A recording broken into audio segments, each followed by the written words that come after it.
আজকে আমাদের ডাব্লিউবিসিএসসির ইন্টারভিউর প্রিপারেশনের আজকে একটি স্পেশাল ক্লাস। যে স্পেশাল ক্লাসে ডাব্লিউবিসিএসসির ইন্টারভিউয়ের প্রিপারেশনের কোর্সে যারা জয়েন করেছে তাদের আজকের ক্লাসে তাদের প্রশ্ন উত্তরের পর্ব চলবে। আমি তাদেরকে একটি নির্দিষ্ট অংশ আগে থেকেই গত এক সপ্তাহ আগে থেকে তাদেরকে বলে দিয়েছিলাম যে এই নির্দিষ্ট অংশ তোমরা ভালো করে পড়ে রাখবে।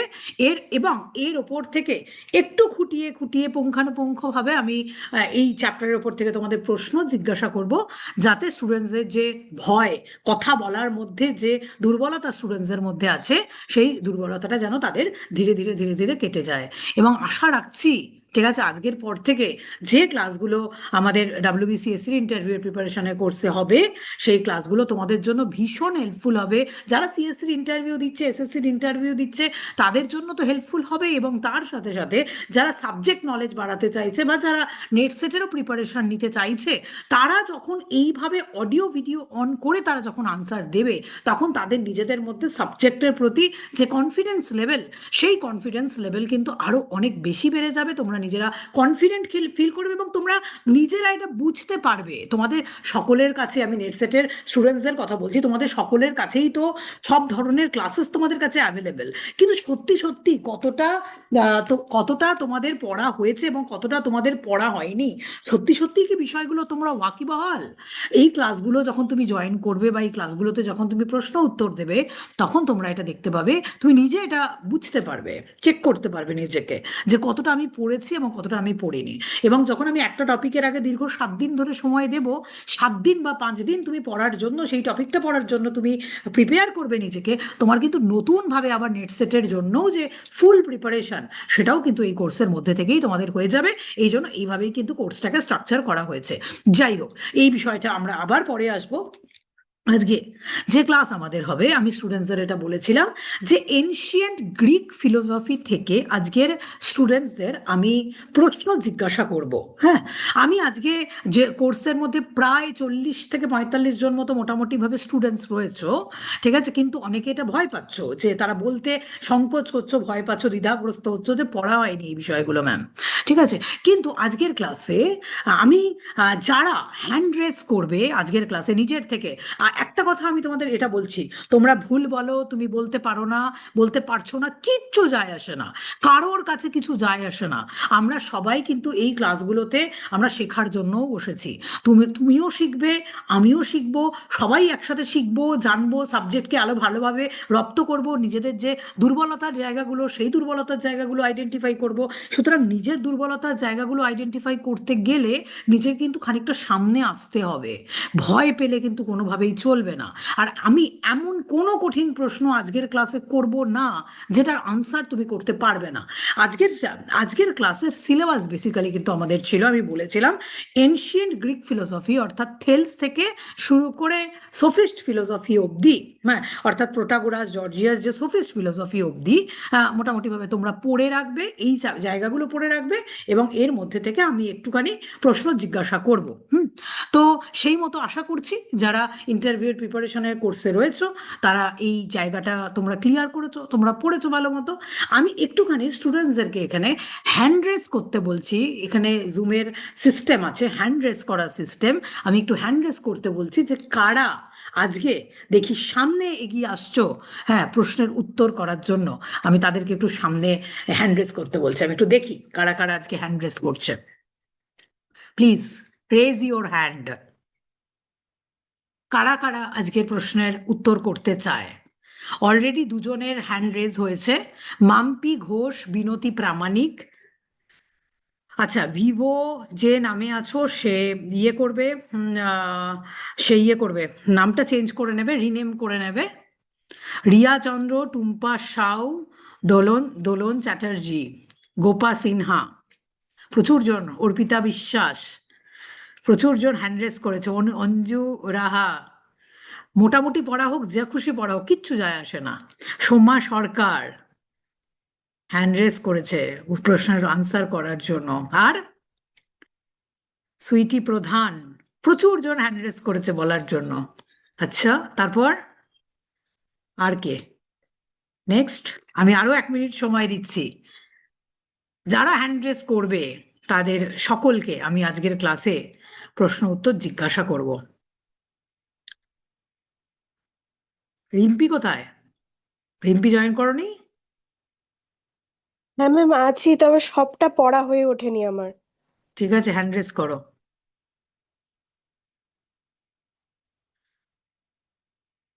ডান। রিম্পি অবধি গিয়ে ডান হলো। ঠিক আছে, রিম্পি অবধি গিয়ে ডান হলো। আমি প্রথমে পাঁচজনকে আজকের ক্লাসে ডেকে নেব, যে পাঁচজন তোমরা নিজেরা নিজেদের অডিও এবং ভিডিও অন করে অবশ্যই চেষ্টা করবে। চেষ্টাই তো আমরা সবাই করি, তাই না? চেষ্টা করাটা অনেক বড় বিষয়। তোমরা যদি কোনো প্রশ্নের উত্তরও না দিতে পারো, কিচ্ছু যায় আসে না। সবে তো আমাদের শুরু হয়েছে এভাবে ক্লাসগুলো। হ্যাঁ, ধরে ধরে ধরে ধরে প্রত্যেকটা টপিক আমরা এইভাবে কনসেপ্ট ক্লিয়ার করব। যত আমরা প্রশ্ন উত্তর নিয়ে ডিসকাস করব, তত নতুনভাবে নেট সেটের স্টুডেন্টসরাও যেহেতু এই গ্রুপে আছো, যারা এখনো সিএসসির ইন্টারভিউ দিতে পারবে না, তারাও তো জয়েন করেছো। সুতরাং তারাও দেখবে নতুন করে তোমাদের সমস্ত বিষয়গুলো রিভাইজ হয়ে যাচ্ছে।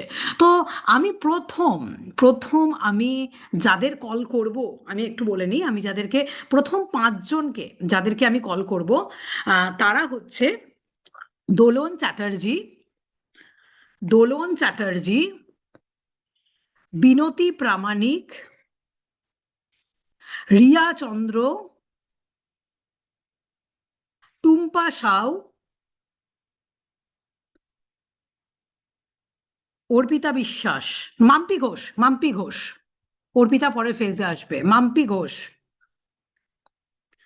আমি আবার বলছি, যারা যারা এই, আমি 1 মিনিট তাদেরকে সময় দিচ্ছি। দোলন চ্যাটার্জি, বিনতি প্রামাণিক, রিয়া চন্দ্র, টুম্পা সাউ আর মাম্পি ঘোষ, এই পাঁচজন স্টুডেন্ট আগামী 1 মিনিটের মধ্যে তারা নিজেদেরকে প্রিপেয়ার করে নিয়ে অডিও এবং ভিডিও তারা অন করবে। এবং অডিও ভিডিও অন করার পর তারা নিজেদের নাম বলবে, তারা কোথায় থাকে এইটুকু তারা শুধুমাত্র বলবে। এবং তারপরে আমি তাদেরকে প্রত্যেককে প্রথম যাকে জিজ্ঞাসা করবো আমি বলে দেবো। প্রথম যাকে জিজ্ঞাসা করব, সে যখন সেই বিষয়টার আনসার করতে পারবে না, তখন সে সেই প্রশ্নটি পরবর্তী জনকে পাস করবে। সেও যদি না বলতে পারে, তার পরবর্তী জন। এইভাবে আমরা কিছু প্রশ্ন, হ্যাঁ, আমরা এই পাঁচজনের মধ্যে প্রথম কভার করার চেষ্টা করব। এবং তারপরের ফেজে যারা থাকবে, অর্পিতা বিশ্বাস, গোপা সিনহা, অঞ্জু রাহা, সোমা সরকার, রিম্পি সাহা এবং আরেকটি নাম আমি দেখতে পাচ্ছি, ওর নামটা আমি আইডেন্টিফাই করতে পারছি না, এই জন্য বারবার বলছি যে নিজের নামটা পরিবর্তন করে নাও।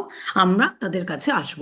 তাহলে এইবার যাদের নাম আমি কল করলাম, Dolon, Binti, Riya, Tumpa, Mampi, please switch on your audio and video.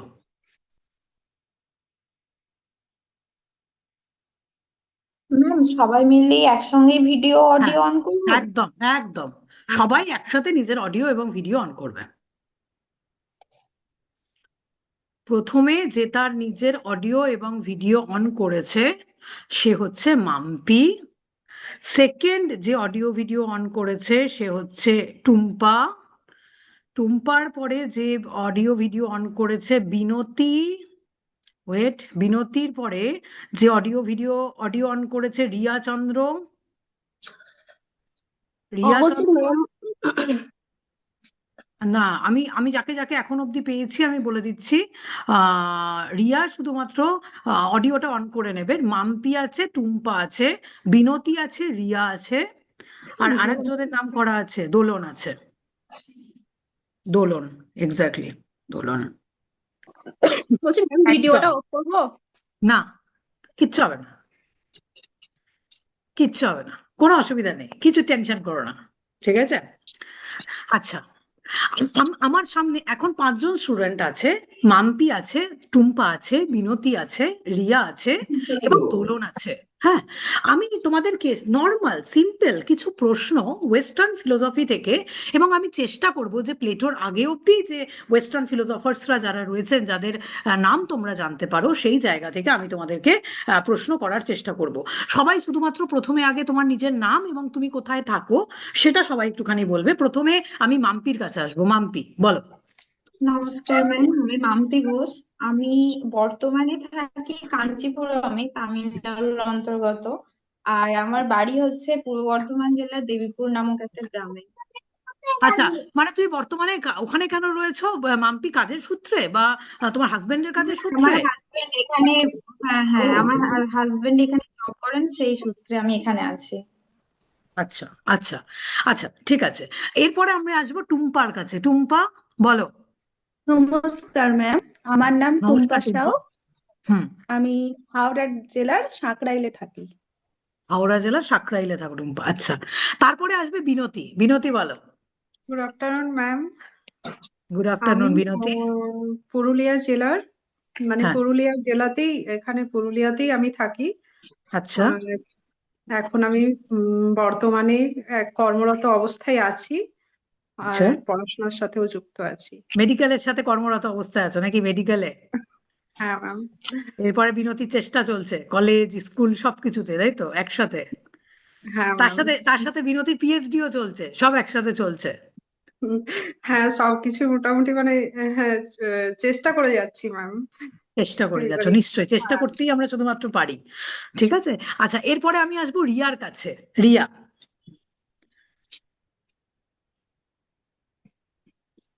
Riya, তোমার অডিওটা অনেকক্ষণ ধরে রিয়ার অফ আছে। রিয়া। আচ্ছা, আমি দোলনের কাছে আসছি। দোলন, বলো। Good afternoon ma'am. আমি হ্যাঁ, দোলন দোলন, তুমি বলছি। তোমার মোবাইলটা না একটা নির্দিষ্ট জায়গায় স্থির করে নাও, সুবিধা হবে, যে কোনো জায়গায়।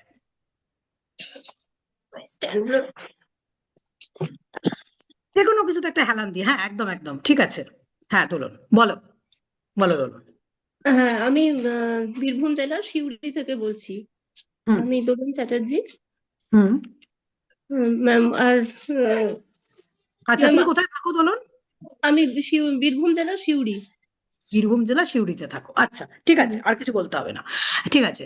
এবার আমি প্রথম প্রশ্ন আমি মাম্পির কাছে আসবো, দেন সেই প্রশ্ন টুম্পার কাছে আসবে, তারপরে বিনতির কাছে, তারপরে রিয়ার কাছে। রিয়ার কিন্তু অডিওটা অফ আছে। রিয়ার অডিও অফ আছে, অন করিয়ে নিও রিয়া। ঠিক আছে। রিয়ার কাছে আসবো এবং তারপরে আমি দোলনের কাছে আসবো। তাহলে শুরু করা যাক আজকের আমাদের এই ক্লাস। এই ক্লাসের প্রথম যে প্রশ্ন আমি মাম্পির কাছে রাখবো, সেটা হচ্ছে এটা, যে প্রাচীন গ্রিক দার্শনিকদের মধ্যে, হ্যাঁ, দুজন বা তিনজন বিখ্যাত গ্রিক দার্শনিকের নাম বলো, যারা প্রি সফিস্ট ফিলোসফার হিসাবে যারা বিখ্যাত।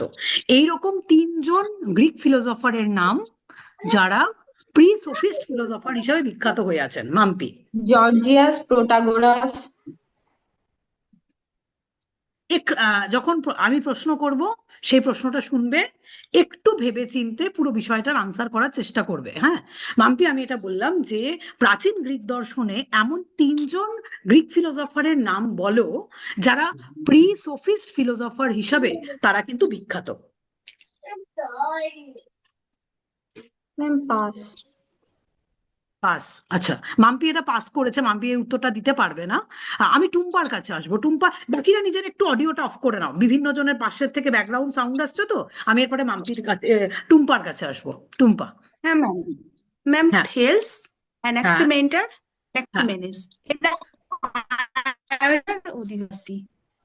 আচ্ছা, আচ্ছা, আচ্ছা, এই যে থেলস, অ্যানাক্সিমেন্ডার এবং অ্যানাক্সিমেনিস, এই যে তিনজন বিখ্যাত গ্রিক দার্শনিকের কথা তুমি বললে, আমাকে টুম্পা এটা বলো তো, যে এই তিনজন গ্রিক দার্শনিকদের যে চিন্তার যে বিষয়বস্তু, বা তারা কি বিষয় নিয়ে মেনলি ফোকাস করেছেন, কোন বিষয় নিয়ে মেনলি তারা ফোকাস করে তারা বক্তব্য রেখেছেন, তুমি তুমি কি মনে করো? এই যে থেলস, অ্যানাক্সিমেন্ডার এবং অ্যানাক্সিমেনিসের বক্তব্য, হ্যাঁ, বক্তব্যের মূল বিষয়বস্তুটা কি ছিল?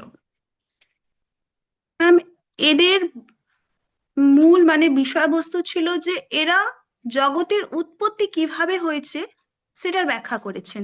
মানে জগতের উৎপত্তি যে হয়েছে সে কিভাবে হয়েছে, প্রত্যেকে আলাদা আলাদা মৌল উপাদানকে স্বীকার করে জগতের উৎপত্তিকে ব্যাখ্যা করেছেন। ভেরি গুড, এদের বিভিন্ন কাছে মৌল উপাদানকে স্বীকার করেছেন। হুম। একদম একদম ঠিক বলেছো। আচ্ছা, এর সাথেই আমি আচ্ছা, আমি টুম্পাকে জিজ্ঞাসা করছি না, আমি বিনতির কাছে আসছি, আমি ধীরে ধীরে জিজ্ঞাসা করছি। আমি বিনতির কাছে আসছি। বিনতি, আমাকে এটা বলো যে টুম্পা তিনজন গ্রিক ফিলোসফারের কথা বললো, সেটা হচ্ছে একটা হচ্ছে থেলস, একটা হচ্ছে অ্যানাক্সিমেন্ডার এবং আরেকজন হলেন অ্যানাক্সিমেনেস। তারা তিনটে মৌল উপাদান শিকারের মাধ্যমে এই জগতের উৎপত্তিকে তারা ব্যাখ্যা করেছেন। আচ্ছা, তা এই যে তত্ত্ব, এই তত্ত্বের মধ্যে দিয়ে তুমি কি মনে করো যে গ্রিক দার্শনিকরা ধর্মে বিশ্বাসী ছিল না ঈশ্বরে বিশ্বাসী ছিল, নাকি তারা বিশ্বাসী ছিলেন না, অন্য কোনো তত্ত্ব বা কোনো কিছুতে তারা বিশ্বাসী ছিলেন? কোন মতবাদে এনশিয়েন্ট গ্রিক ফিলোসফারদের চিন্তা ভাবনার মধ্যে কোন রিফ্লেকশন বা কোন প্রতিচ্ছবি বিনতি তুমি খুঁজে পাও? হ্যাঁ, এনাদের মধ্যে যেটা মনে হয়, প্রথম কথা, এনারা ধর্মে বিশ্বাসী ছিলেন না। মানে পুরোপুরি এনাদের যে দার্শনিক চিন্তা সেটাই হচ্ছে যে জগতের উৎপত্তি প্রসঙ্গে এনাদের দার্শনিক চিন্তা ভাবনা, হুম। কিন্তু আহ সম্পূর্ণভাবে ধর্ম সাপেক্ষ তা হুম। কিন্তু নয়। যে থেলস যেমন মনে করছেন যে জল থেকেই সমস্ত কিছুর উৎপত্তি, হুম। আবার অ্যানাক্সিমেনিস মনে করছেন যে বায়ু এই মৌল উপাদান থেকে উৎপত্তি। আর তারপরে অ্যানাক্সি মান্ডার, আহ, হ্যাঁ তুমি হ্যাঁ আমাকে এখানে পার্টিকুলারলি এটা বলো যে বিনতি হচ্ছে থেলস কি মানে স্বীকার করেছেন কার থেকে জগতের উৎপত্তি হয়, কোন হ্যাঁ মৌল উপাদানের মাধ্যমে জগতের উৎপত্তি হয়? হ্যাঁ দার্শনিক থেলসের মতে জগতের উৎপত্তি হচ্ছে জল থেকে। মানে এনাদের মধ্যে কিন্তু তখনও চেতন দ্রব্য বা ধর্মের ভিত্তিতে এইসবের চিন্তা ভাবনা এনাদের মধ্যে এসেছিল না। এনাদের একটাই উদ্দেশ্য ছিল জগতের উৎপত্তি কি হতে পারে, সেই দিক থেকে এনারা তাদের পারিপার্শ্বিক, যেমন জল, কারো মতে আগুন, কারো মতে বায়ু, সেইখান থেকে প্রথম দার্শনিক থেলস মনে করলেন যে জল থেকেই সমস্ত কিছুর উৎপত্তি। হুম। অ্যানাক্সিমেন্ডার কি মনে করেছেন যে কার থেকে জগতের উৎপত্তি হয় অ্যাকর্ডিং টু অ্যানাক্সিমেন্ডার? হ্যাঁ, অ্যানাক্সিমেন্ডারের মতে উনি এটাকে বলেছেন, একটা নাম দিয়েছেন, ইনি মানে কন্ডেনসেশন আর আরেকটা যেন কি, কম, দুটো দুটো প্রকার ইনি উল্লেখ করেছেন। না, কন্ডেনসেশন তুমি একটা, যে কন্ডেনসেশন বা রেয়ারফিকশনের কথা বলছো, হ্যাঁ রিয়ার ঠিক আছে, ফিকশন। কন্ডেনসেশন রেয়ারফিকশন তো কোনো কিছু নয়, কোনো মৌল উপাদান নয়, এটা তো একটা প্রক্রিয়া। কন্ডেনসেশন একটা প্রক্রিয়া, ঠিক আছে, হ্যাঁ, রেয়ারফিকশন একটা প্রক্রিয়া। কিন্তু আমি এখানে তোমাকে জানতে চাইছি যে অ্যানাক্সিমেন্ডার জগতের উৎপত্তিতে কোন মৌল উপাদান শিকারের মাধ্যমে তিনি জগতের উৎপত্তিকে ব্যাখ্যা করছেন? মৌ কি অ্যানাক্সিম শিকারের মাধ্যমে? তুমি যেমন বললে যে থেলস জলকে শিকারের মাধ্যমে তিনি জগতের উৎপত্তি ব্যাখ্যা করছেন, তাহলে অ্যানাক্সিমেন্ডার কি কিসের মাধ্যমে জগতের উৎপত্তিকে তিনি ব্যাখ্যা করছেন? অ্যানাক্সিমেন্ডার। আচ্ছা, অ্যানাক্সিমান্ডার, অ্যানাক্সিমিনিস বায়ু, কিন্তু অ্যানাক্সিমান্ডার তো উষ্ণতা আর শীতলতা, কিন্তু এটা মৌল উপাদানটা ঠিক বলতে পারছি না, মনে করতে বলতে পারছি না। পারছো না, তাই তো? আচ্ছা, পাস টু রিয়া। রিয়া, একটুখানি অডিওটা অন করে নাও রিয়া। রিয়া, তুমি কি মনে করছো যে অ্যানাক্সিমেন্ডার কি স্বীকার করেছেন? অ্যানাক্সিম্যান্ডার বাউন্ডলেস মাস থেকে জগতের উৎপত্তির কথা স্বীকার করেছে। আচ্ছা, এই বাউন্ডলেস মাস বলতে, যে রিয়া তুমি যেটা বললে বাউন্ডলেস মাস, এই বাউন্ডলেস মাস বলতে তুমি কি বোঝো? মানে কি, মানে বাউন্ডলেস মাস শব্দটার অর্থ কি? বাউন্ডলেস মাস কথাটির অর্থ হলো একটা কোনো কিছু থেকে। হুম। অ্যানাক্সিম্যান্ডার কোনো পার্টিকুলার কিছু, যেমন জল থেকে বা বায়ু থেকে এভাবে বলেননি যে একটা হুম। জিনিস থেকে সমগ্র জগতের বা বিশ্বের উৎপত্তি, এভাবে তিনি ব্যাখ্যা করেননি। তিনি বাউন্ডলেস মাসের কথা বলেছেন। বাউন্ডলেস মাসের বৈশিষ্ট্যটা কি? এই মাসটা যেটা একটা কিছু বলে তুমি স্বীকার করছো বা বলছো, এই বাউন্ডলেস মাসের বৈশিষ্ট্যটা কি রিয়া? এই বাউন্ডলেস মাস কিরকম হয়? হুম। আচ্ছা, এই বাউন্ডলেস মাস এটা নিত্য না এটা অনিত্য? এই বাউন্ডলেস মাস ইটার্নাল না ইটার্নাল নয়? এই বাউন্ডলেস মাস হচ্ছে অসীম, হুম। নিত্য। হুম। অবশ্যই, এটিকে, ঠিক আছে। হ্যাঁ, এই বাউন্ডলেস মাস হচ্ছে অসীম এবং নিত্য। অ্যানাক্সিমেনিস, আমি রিয়ার কাছেই আসবো, রিয়ার কাছেই আমি প্রশ্নটা রাখছি। আমাকে অলরেডি এটা বিনতি বললো যে অ্যানাক্সিমেনিস কিন্তু বায়ুর মাধ্যমে তিনি জগতের উৎপত্তি স্বীকার করেছেন, ঠিক আছে। এবং এই বায়ুর মাধ্যমে কিভাবে জগতের উৎপত্তি হয় রিয়া, তুমি কি এই প্রক্রিয়াটা তুমি বলতে পারবে যে বায়ুর থেকে কিভাবে জগতের উৎপত্তি হচ্ছে? কোন কোন প্রক্রিয়ার মাধ্যমে কিভাবে বায়ু থেকে বিভিন্ন কিছু ট্রান্সফরমেশনের মাধ্যমে জগতের উৎপত্তি হচ্ছে? বায়ু থেকে কন্ডেনসেশন এবং রিয়ারফেকশন দুটি প্রক্রিয়ার মাধ্যমে জগতের উৎপত্তির কথা অ্যানাক্সিমিনিস বলেছেন। কনডেনসেশন মানে হচ্ছে ঘনীভবন, যার মাধ্যমে বায়ু জমাট হয়ে একটি জায়গায়, একটি নির্দিষ্ট জায়গায় জমাট হয়ে জগতের উৎপত্তি করে। আবার রেয়ারফেকশন মানে হচ্ছে বাষ্পীভবন, যার হুম। মাধ্যমে বায়ু এক্সপান্ড হয়ে মানে অনেকটা জায়গার মধ্যে ছড়িয়ে, এই দুটি প্রক্রিয়ার মাধ্যমে অ্যানাক্সিমেনিস জগতের উৎপত্তির কথা ব্যাখ্যা করেছেন। তো রিয়া, আমাকে এই প্রসঙ্গে এটা বলো তো, তুমি যেহেতু প্রশ্নটার উত্তর দিচ্ছ বলে আমি তোমাকে জিজ্ঞাসা করছি, সেটা হচ্ছে এই যে রেয়ারফেকশন বা বাষ্পীভবন যে প্রক্রিয়াটা, এই বাষ্পীভবন প্রক্রিয়ার মাধ্যমে বায়ু থেকে কিসের উৎপত্তি হয়? এই বাষ্পীভবন প্রক্রিয়ায় বায়ু থেকে কিসের উৎপত্তি হয়? বায়ু কিসে ট্রান্সফরমেশন নেয় বাষ্পীভবন প্রক্রিয়ায়? ম্যাম সম্ভবত আগুন। হ্যাঁ, সম্ভবত না, একদম এটা আগুনেই ট্রান্সফরমেশন হয়। ঠিক আছে, একদমই তুমি ঠিক বলেছো। আমি ঠিক আছে, ভেরি গুড রিয়া। তারপরে আমি আসছি দোলনের কাছে। দোলন, একটু অডিওটা অন করে নাও। দোলন, আমরা প্রাচীন গ্রিক ফিলোসফিতে অরফিক রিলিজিয়ানের একজন বিখ্যাত দার্শনিকের কথা আমরা জানতে পারি। ঠিক আছে, তিনি অরফিক রিলিজিয়ানকে ভীষণভাবে বিশ্বাস করতেন, অরফিক রিলিজিয়ানের মানুষ ছিলেন। এই অরফিক রিলিজিয়ানের বৈশিষ্ট্য কি, এবং তুমি বলতে পারবে যে কোন দার্শনিকের কথা আমি তোমার কাছ থেকে জানতে চাইছি দোলন? না ম্যাম, অরবিক রিলিজিয়ানটা ঠিক মনে আমি সুফিস্ট বা এই মিলেনিয়াল সম্প্রদায়ের এটা পড়েছি, বা এই সুফিস্টদের কথাটা পড়লাম, কিন্তু অরবিকটা ম্যাম মানে এখন মনে আসছে না ম্যাম। মনে আসছে না? আচ্ছা দোলন, তাহলে একটু ওয়েট করো। আমি question pass to Mampi Ghosh. মাম্পির কাছে আসছি। মাম্পি বলো, যে হচ্ছে এনশিয়ান গ্রিক ফিলোসফিতে একজন বিখ্যাত দার্শনিকের কথা আমরা জানতে পারি, যিনি অরফিক রিলিজিয়ানের মানুষ ছিলেন, এবং অরফিক রিলিজিয়ানের বৈশিষ্ট্য এবং তিনি কে ছিলেন। মাম্পি। অরফিক রিলিজিয়ান বলতে কি ম্যাম পিথাগোরাসকে বলা হচ্ছে? মানে তুমি ওই প্রশ্ন না, তুমি উত্তর করছো। তুমি উত্তর করো, যেটা জানো সেটার এটা উপর বেস আমি করে তুমি উত্তর করো। এটা আমার জানা নেই ম্যাম, সরি। এটা তোমার জানা নেই, তাই তো? আচ্ছা, আমি টুম্পার কাছে আসছি। টুম্পা, এটার আনসার। ম্যাম পিথাগোরাসকে বলা হয় অরফিক রিলিজিয়ানের সঙ্গে সাদৃশ্য আছে ওনার, মানে আচ্ছা, কোন দিক তুমি থেকে তুমি তুমি এটা বলতে পারো যে পিথাগোরাসের দর্শনের অনেক তত্ত্ব আমরা ইন্ডিয়ান ফিলোসফি বা ভারতীয় দর্শনের সঙ্গে তার ভীষণভাবে মিল খুঁজে পাই। অরফিক রিলিজিয়ানের কিছু থিওরি এবং পিথাগোরাসের থিওরিগুলোর সঙ্গেও ভারতীয় দর্শনের অনেক জায়গার মিল আছে। হ্যাঁ, কি মিল আছে অরফিক রিলিজিয়ানের সঙ্গে বা পিথাগোরাসের থিওরির সঙ্গে? হুম ম্যাম, একটা তো উনি মানে comment করছেন যে অনেক কিছু মানে পিথাগোরাস বা অরফিক রিলিজিয়ন ছিল, আমরা জৈন দর্শনেও দেখতে পাই ম্যাম। আর একটা হচ্ছে পিথাগোরাসের না না, দর্শনে সাউন্ডটা না টুম্পা ঠিকঠাক আসছে না, সাউন্ডটাতে অসুবিধা হচ্ছে, সাউন্ডটা আসছে না ঠিক মতো।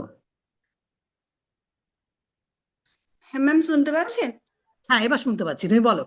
টুম্পা বলো। জৈন দর্শনের সঙ্গে মিল আছে ম্যাম।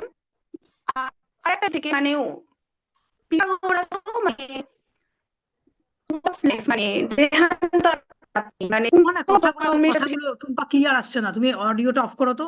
ক্লিয়ার আসছে না কথাগুলো, তুমি আবার ইয়ে করে অফ করে আবার পরে অন করে আবার ইয়ে করো, জয়েন করো। তোমার কথাগুলো আগের বারও ঠিক আসেনি, এখনো আসছে না। বিনতির কাছে আমি আসছি। বিনতি, আমাকে বলতে পারবে যে হচ্ছে পিথাগোরাসের থিওরির সঙ্গে, এবং নেটেও এই ধরনের প্রশ্ন খুব আসে, যেটা তুমি ইন্ডিয়ান ফিলোসফি বা ভারতীয় দর্শনের সঙ্গে তার মিল খুঁজে পাও? ম্যাম অ্যাকচুয়ালি অরফিক রিলিজিয়ানটার ব্যাপারে আমার ঠিক জানা নেই এটা। কিন্তু মিল যদি বলা হয় তার তত্ত্বের সাথে, যেহেতু সংখ্যা নিয়ে উনি বিশেষভাবে আলোচনা করেছেন, তাহলে মানে আমি এটা সম্ভবত বলছি ম্যাম, আমার ঠিক জানা নেই। তাহলে সংখ্যা তত্ত্ব বলতে আমরা সাংখ্য দর্শন বলতে পারছি না ম্যাম না এটা। না না, no no no no no, পুরোটা ভুল, একদম না। রিয়া বলো আমাকে, রিয়া এর আনসারটা দিতে পারবে আমি জানি, তার কারণ হচ্ছে রিয়া পড়েছে এটা। রিয়া পড়েছে, বলো রিয়া। ম্যাম অরফিক রিলিজিয়ান সম্পর্কে পিথাগোরাস পিথাগোরাস সম্প্রদায় আমরা জানতে পারি, কিন্তু আপাতত মনে পড়ছে না যে অরফিক রিলিজিয়ানটা মানে বিষয়বস্তুটা।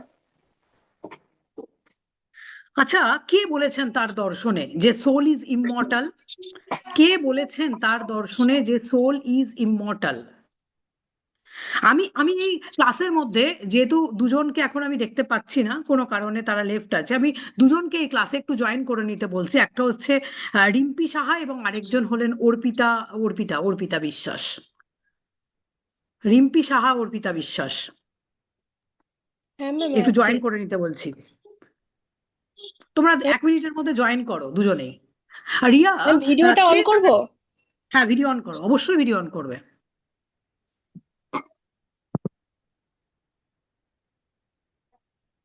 আচ্ছা, আমি রিম্পিকে একটুখানি ক্লাসে জয়েন করিয়ে নিলাম, আর অর্পিতা জয়েন করলো ক্লাসে। আচ্ছা আচ্ছা, আমি রিয়া প্রশ্নটার উত্তর করতে পারলো না, ঠিক আছে, রিয়ার অসুবিধা হলো অরফিক রিলিজিয়ান সম্পর্কে। দোলনের অডিও এবং ভিডিও আমি দুটো অফ দেখতে পাচ্ছি, সুতরাং দোলন কেন অডিও ভিডিও অফ? আচ্ছা, দোলন বলো। ম্যাম আমি বললাম অরবিক রিলিজিয়ানটা সম্পর্কে আমি তোমার এটা মানে জানা নেই, তাই তো? জানা নেই আমার। আচ্ছা, হ্যাঁ জানা নেই। আমি রিম্পির কাছে আসছি, রিম্পি একটুখানি যদি বলো। অরফিক রিলিজিয়নের সাথে ইন্ডিয়ান যে রিলিজিয়ন সেটার মিল আছে এখানে, যে আত্মার অমরতা স্বীকার করেছে উভয় দর্শন। তারপরে হচ্ছে জন্মান্তর, এটা স্বীকার করেছে। তারপরে আত্মার মুক্তি কিভাবে সম্ভব, এই জায়গাটা কিন্তু আলোচনা হয়েছে উভয় দর্শনে। উভয় দর্শনেই আলোচনা হয়েছে, অরফিক রিলিজিয়ানে এবং ইন্ডিয়ান ফিলোসফির সঙ্গে বা ভারতীয় দর্শনের সাথে তার মিল আছে, তাই তো রিম্পি? হ্যাঁ। আচ্ছা, আর ঠিক আছে, আমি অর্পিতাকে এই ক্ষেত্রে একটা প্রশ্ন জিজ্ঞাসা করছি যে অর্পিতা, তুমি আমাকে এটা বলো, অর্পিতার অডিওটা একটু অন করবে অর্পিতা, সেক্ষেত্রে এটা আমি তোমাকে জিজ্ঞাসা করছি যে জগতের সৃষ্টির পেছনে অর্পিতা পিথাগোরাস কি স্বীকার করেছেন মৌল উপাদান হিসাবে? নাম্বার। নাম্বারকে তিনি স্বীকার করেছেন। তোমার কেন মনে হয় যে পিথাগোরাস নাম্বার থিওরিকে তিনি স্বীকার করলেন? কারণ জগতে যে সকল বস্তু রয়েছে মানে সকল বস্তুই মানে গণনাযোগ্য, মানে প্রত্যেকটা বস্তুর ভেতরেই মানে নাম্বার মানে ছাড়া হতে পারে না, মানে পিথাগোরাসের মতে সেটা এ জগতে হোক বা যে মানে অন্য কোথাও, মানে নাম্বার ছাড়া কোনো বস্তুই থাকতে পারে না। নাম্বার ছাড়া কোনো বস্তুই থাকতে পারে না। এই প্রসঙ্গে আমি অর্পিতাকে আরেকটি প্রশ্ন জিজ্ঞাসা করছি যে পিথাগোরাস তার দর্শনে 10 অপোজিটস বা 10টা যে অপোজিটস এর কথা বলেছেন, থিওরি অফ অপোজিটস এর কথা বলেছেন, তুমি বলতে পারো যে এই 10টা অপোজিটস কি কি, কি কি থিওরির কথা তিনি বলেছেন? 10 অপোজিটস, তার মধ্যে তুমি কি 5টাও বলতে পারবে যে 5টা অপোজিটস এর কথা তিনি স্বীকার করেছেন?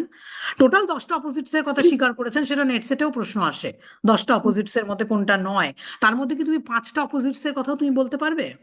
হ্যাঁ ম্যাম। বলো। Odd even, one hmm and many, hmm right and left, square and hmm oblong, masculine and feminine. হ্যাঁ হুম পাঁচটা। আর কি কি মনে পড়ছে বলো? আর straight and crooked, hmm light and darkness, hmm rest and motion, hmm square and oblong. হ্যাঁ স্কোয়ার অ্যান্ড অবলং, অবলং আর লিমিটেড আনলিমিটেড, লিমিটেড ঠিক অ্যান্ড আছে? আনলিমিটেড। হ্যাঁ। হ্যাঁ, লিমিটেড অ্যান্ড আনলিমিটেড, ঠিক আছে, ভেরি গুড, বলতে পেরেছো, ভেরি গুড। আচ্ছা, এরপরে আমি আবার বিনতির কাছে আসছি, বিনতির কাছে এরপরে আসছি, এবং বিনতিকে যে প্রশ্নটা জিজ্ঞাসা করছি সেটা হচ্ছে এটা, যে all is one, all is one কোন famous philosopher west ancient Greek ফিলোসফিতে তিনি এটা বলেছেন, সবকিছুকে তিনি একের মাধ্যম দিয়ে ব্যাখ্যা করেছেন? এবং কোন দার্শনিক সম্প্রদায়ের মধ্যে, যেমন মাইলেশীয় ফিলোসফার্স এর মধ্যে 3জন দার্শনিকের কথা আমরা জানলাম, একজন হলেন থেলস, একজন হলেন অ্যানাক্সিমেন্ডার এবং আরেকজন হলেন অ্যানাক্সিমেনেস। এইরকমই আরেকটা গোষ্ঠী সেই সময় ভীষণভাবে এনশিয়ান গ্রিক ফিলোসফিতে পপুলার হয়েছিল, যারা একের থিওরির মধ্যে দিয়ে তারা জগতের উৎপত্তিকে তারা ব্যাখ্যা করছিলেন, এবং তারা বলছিলেন, তাদের ফেমাস আটারেন্স হচ্ছে এটা যে অল ইজ ওয়ান, ওয়ানের মাধ্যম দিয়ে, একের মাধ্যম দিয়ে সবকিছুর ব্যাখ্যা করব। এই ফেমাস যে গোষ্ঠী, এই গোষ্ঠীর নাম কি, এবং বিখ্যাত যে ফিলোসফার, সেই ফিলোসফারের নাম কি? হ্যাঁ, অল ইজ ওয়ান এটা দার্শনিক পার্মেনাইডিস বলেছেন। আচ্ছা, বলতে পারো যে পার্মেনাইডিসের সঙ্গে সঙ্গে আরো 2জন ফিলোসফারের নাম বা দার্শনিকের নাম ওই একটা গোষ্ঠীর সঙ্গে জড়িত, সেই গোষ্ঠীর জেনো নাম এবং কি, এবং জেনো 3জন? ফিনিশ। একজন? জেনো, জেনো আর জেনো ফিনিশ। আচ্ছা আচ্ছা, আর জেনোফেনেস। এবং হ্যাঁ, এদের যে গোষ্ঠীটার নাম কি? এদের দার্শনিক সম্প্রদায়টার নাম হচ্ছে উম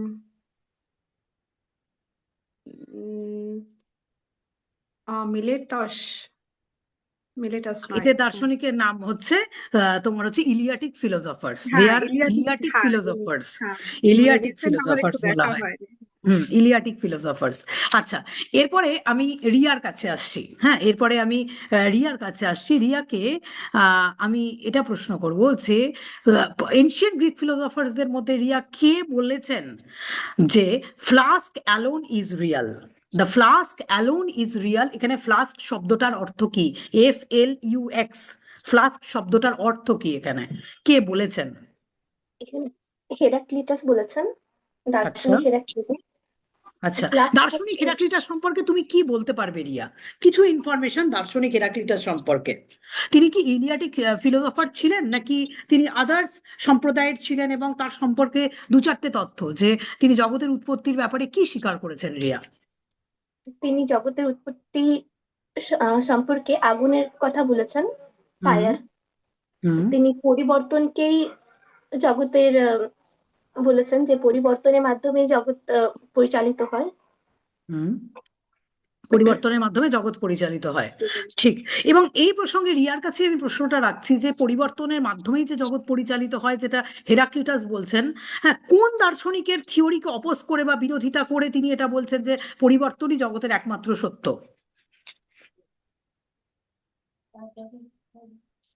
তো ইলিয়াটিক দার্শনিক সম্প্রদায়ের যেটা একটি মানে অপরিবর্তন, যেটা সত্তা যেমন অপরিবর্তন, তার হুম বিরোধিতা করে হেরাক্লিটাস বলেছেন পরিবর্তনই জগতের একমাত্র সত্য। পরিবর্তনই জগতের একমাত্র সত্য, ঠিক আছে, ঠিক বলেছো। আমি এরপরে দোলনের কাছে আসছি। দোলন, আমরা যখন এই পুরো পুরো পাশ্চাত্য দর্শন আমরা যখন ঘেটে দেখছি, হ্যাঁ, তখন দেখছি যে প্রথম তার দর্শনে একজন ফিলোসফার ছিলেন যিনি অ্যাপিয়ারেন্স এবং রিয়ালিটি, অর্থাৎ অবভাসিত জগৎ, যেটা কান্টের দর্শনে ফেনোমেনা এবং নোমেনা হিসাবে বিখ্যাত।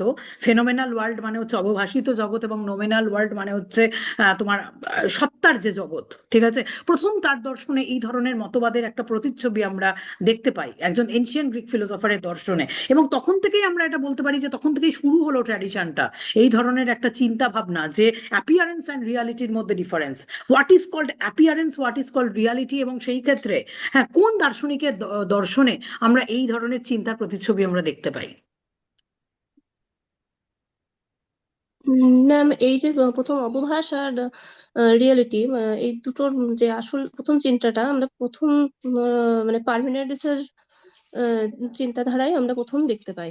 এবং মানে তার যেটা মূল বিষয় ছিল, তিনি প্রথম যে মানে এই যে আমাদের থেলস বা মানে যেটা প্রি সক্রেটিসের থেলস, অ্যানাক্সিমেন্ডার এবং অ্যানাক্সিগোরাস, এই যে তিনজন দার্শনিক রয়েছেন, হ্যাঁ, মানে এদের যে একটা মৌল উপাদান এই জায়গাটা ছিল, এই জায়গা থেকে সরে এসে তিনি প্রথম যে মানে এরকম একটা অবভাস, মানে একটা বিমূর্ত বিষয় নিয়ে তিনি প্রথম বলেছিলেন। এর আগে যে জায়গাগুলো সেগুলো ছিল, সেগুলো একটা মূর্ত বিষয়কে কেন্দ্র করে, জগতের মৌল উপাদানকে জানা। কিন্তু মানে এই পার্মেনাইডিসের দর্শনেই আমরা প্রথম পাই যেখানে তিনি একটা বিমূর্ত বিষয়কে নিয়ে আমাদের সামনে তার চিন্তাধারা, দার্শনিক চিন্তাধারাকে তিনি তুলে ধরেছিলেন।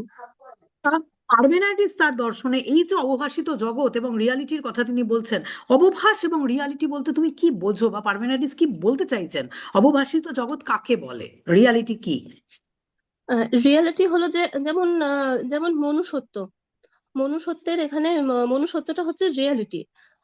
বা যদি আমি একটা বলি যে একটা টেবিলের টেবিলত্ব, এই টেবিলত্বটা হচ্ছে রিয়েলিটি। বাট আমার সামনে যে টেবিলটা রয়েছে, সেই টেবিলটা হচ্ছে এর অবভাস। অর্থাৎ আমাদের কাছে যে জিনিসটা আমাদের কাছে এইভাবে প্রতিভাত হচ্ছে, অ্যাকচুয়ালি জিনিসটা মানে হচ্ছে টেবিলত্ব। টেবিলত্বটা কিন্তু সে হচ্ছে নিত্য, সেটা মানে কোনোদিন ধ্বংস হয় না। কিন্তু টেবিলটা একটা সময় পর সেটা নষ্ট হয়ে যাবে, সেটা ধ্বংস হয়ে যাবে, তার ওটা একটা নির্দিষ্ট সময় পর্যন্ত ওটা থাকবে, কিন্তু টেবিলটা নষ্ট হয়ে যাবে। ওটা হচ্ছে আমাদের কাছে একটা অবভাস, ওটা প্রতিভাত হচ্ছে। কিন্তু রিয়ালিটি অ্যাকচুয়ালি সেটা কিন্তু কোনো কালেই নষ্ট হয় না, ধ্বংস হয় না, সেটা নিত্য থেকে যায়। সেটা হচ্ছে টেবিলত্বটা। ঠিক সেই রকম জাগতিক যে বস্তুগুলো আমরা দেখছি, তার মানে অবভাসটাই আমরা লক্ষ্য করি, কিন্তু তার রিয়ালিটিটা আমরা প্রত্যক্ষের সাহায্যে আমরা কিন্তু পাই না।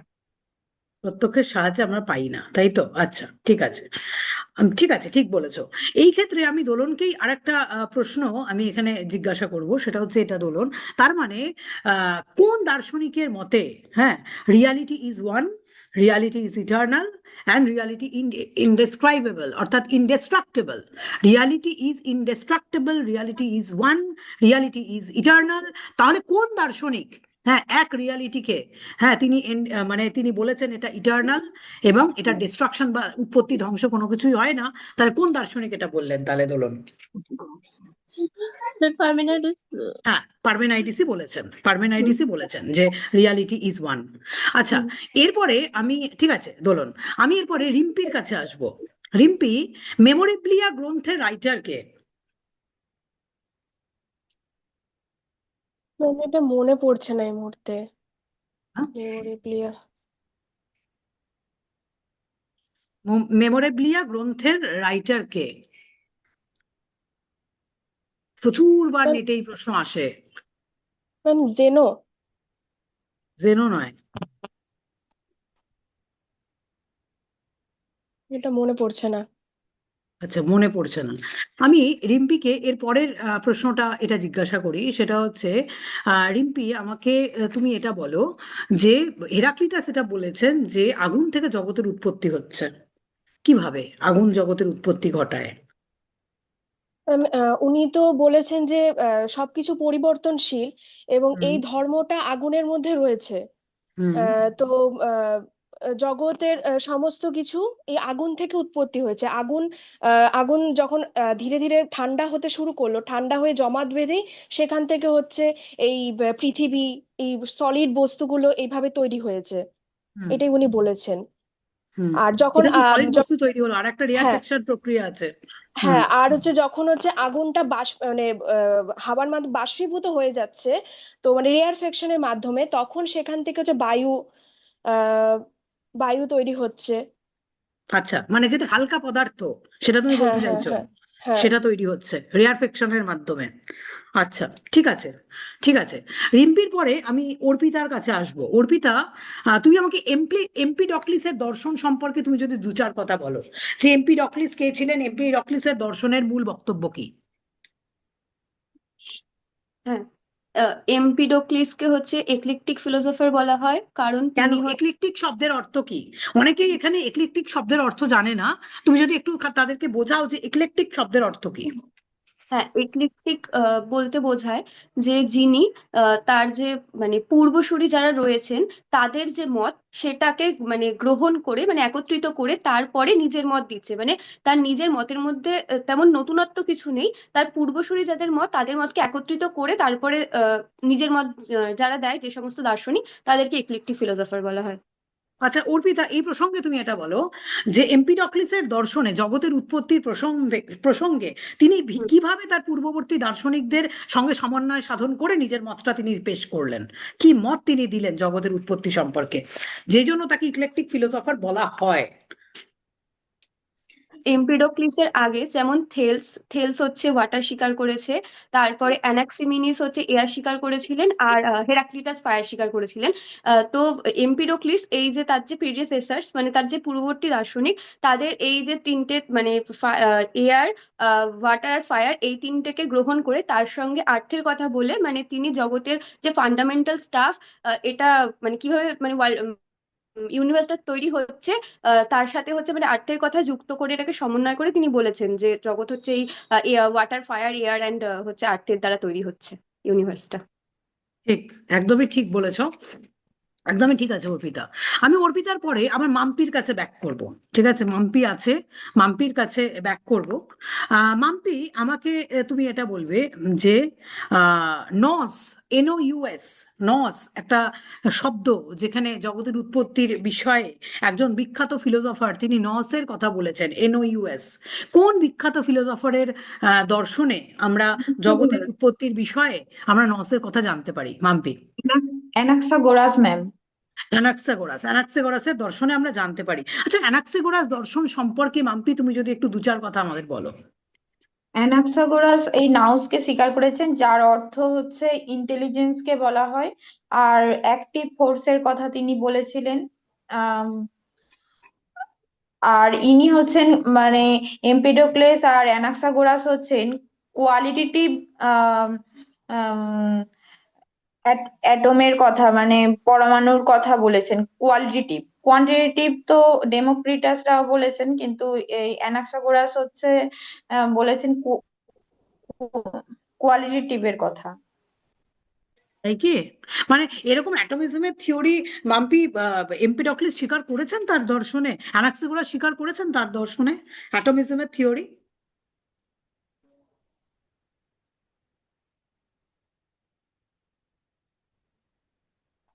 যদি স্বীকার করে থাকেন তাহলে কেন স্বীকার করেছেন তুমি যদি একটুখানি বলো। এখানে নস বলতে তিনি কি বোঝাতে চাইছেন? নস ইন্টেলিজেন্স শব্দের কে অর্থ কি? বলেছেন। হ্যাঁ, ইন্টেলিজেন্স, ইন্টেলিজেন্স বুদ্ধিমত্তা। বুদ্ধিমত্তাকে তিনি বলেছেন, তাই তো? আচ্ছা, মানে হ্যাঁ। নস কখনো জড়ও নয়। না। আচ্ছা, চেতন কোনো একটা কিছুকে তিনি স্বীকার করেছেন এই প্রসঙ্গে, তাই তো? হ্যাঁ হ্যাঁ হ্যাঁ। আচ্ছা, ঠিক আছে, বুঝলাম। আচ্ছা, মাম্পির পরে আমি আসছি আবারও অনেকে দেখতে পাচ্ছি না, অনেককে আমি আসলে বারবার করে লেফট করে গেলে মুশকিল হয়ে যাচ্ছে, কিন্তু আমি এরপরে রিয়ার কাছে আসছি। যাদের যাদের ভিডিও আমি অন দেখতে পাচ্ছি, বিনতি, আচ্ছা দাঁড়া এক সেকেন্ড, এক সেকেন্ড, রিয়া না, পিন্টু, বিনতি, বিনতি, দোলন, দোলন আছে, হ্যাঁ বিনতির কাছে আমি আসছি। বিনতি, বিনতি, আমাকে এটা বলো, প্রাচীন গ্রিক দর্শনে দুজন বিখ্যাত অ্যাটমিস্ট ফিলোসফারদের কথা আমরা জানতে পারি। এই দুজন বিখ্যাত অ্যাটমিস্ট ফিলোসফারের নাম কি? হ্যাঁ ম্যাম, দুজন বিখ্যাত ডেমোক্রিটাস, লিওসিপ্পাস। এনাদের দুজনের মধ্যে কাকে father of the ancient Greek ফিলোসফারে ফাদার অফ দ্য অ্যাটমিজম বলা হয়? লিউকিপ্পাস অর ডেমোক্রিটাস, কাকে বলা হয়? লিওকিপ্পাসকে বলা হয় ম্যাম, তাকেই ধরা হয়। পরবর্তীকালে আহ আহ, কি যেন একজনের নামটা এই মুহূর্তে মনে পড়ছে না, তিনি মানে বলতেন যে আমি, কিন্তু অ্যারিস্টটল বললেন যে না, লিওকিপ্পাসই হচ্ছেন father of the atomism. Father of the atomism, ঠিক বলেছো। এই প্রসঙ্গে বিনতি, আমি তোমার কাছে প্রাচীন গ্রিক দর্শনের অ্যাটম যে থিওরি বা পরমাণুবাদের যে তত্ত্ব, পরমাণুর দু চারটে বৈশিষ্ট্য সম্পর্কে তুমি যদি একটুখানি বিনতি বলো। হ্যাঁ ম্যাম, পরমাণুবাদে তারা পরমাণুর মধ্যে পরিমাণগত পার্থক্যের কথাও পরমাণু, হ্যাঁ গুণগত না, পরিমাণগত পার্থক্যের কথা তারা বলেছিলেন। আর তিনটি বৈশিষ্ট্যের কথা তারা বলেছিলেন, একটা হচ্ছে শেপ, একটা সাইজ, আর একটা পজিশন। তিনটি বৈশিষ্ট্যের কথা তারা বলেছিলেন পরমাণু। না, তুমি আমার প্রশ্নটা জিজ্ঞাসা করতে ইচ্ছা করছে, তার কারণ বিনতি এসএলএসটিরও প্রিপারেশন আমার কাছে নিয়েছে, এই জন্য এইটু বিনতি এটা বলতে পারো যে এই যে প্রাচীন গ্রিক দর্শনের যে পরমাণুবাদ, এর সঙ্গে লাইবনিজের দর্শনের যে মনাড থিওরি, এর মধ্যে কি সম্পর্ক এবং কি পার্থক্য, কি মনে করো তুমি? আহ হ্যাঁ, পার্থক্য এটাই, লাইবনিজ কিন্তু মনাডগুলোকে চেতন হিসেবে স্বীকার করেছিলেন, কিন্তু এই যারা পরমাণুবাদী, লিউকিপ্পাস, ডেমোক্রিটাস, এনারা কিন্তু পরমাণুগুলিকে জড় হিসাবে মেনেছিলেন, চেতন সত্তা বলে তারা মানতেন না। এটাই হচ্ছে মনাড তত্ত্বের সাথে এই প্রাচীন পরমাণু তত্ত্বের পার্থক্য।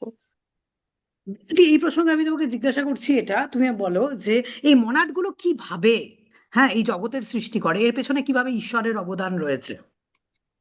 হ্যাঁ, ঈশ্বরের অবদান বলতে মনাড গুলোর প্রি এস্টাবলিশড। মনাড নয়, পরমাণু। মনাড নয়, মনাড তো লাইবনিজের দর্শনে চলে যাচ্ছে। পরমাণু মানে অ্যাটমস এর মাধ্যমে কি করে জগতের উৎপত্তি হয়েছে, লিউকিপাস এবং ডেমোক্রিটাস কি মনে করেছেন, এবং সেখানে ঈশ্বরের অবদান কোথায়, বা থিওরি অফ গডের অবস্থান কোথায়? পরমাণু থেকে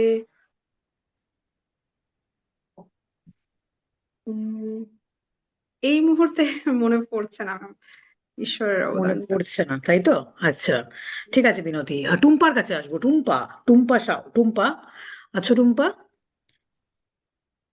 হ্যাঁ ম্যাম, বলো তো টুম্পা। তারা বলেন যে শোনা যাচ্ছে। Clear hello. আসছে না, ক্লিয়ার আসছে না টুম্পা, ক্লিয়ার আসছে না ভয়েসটা।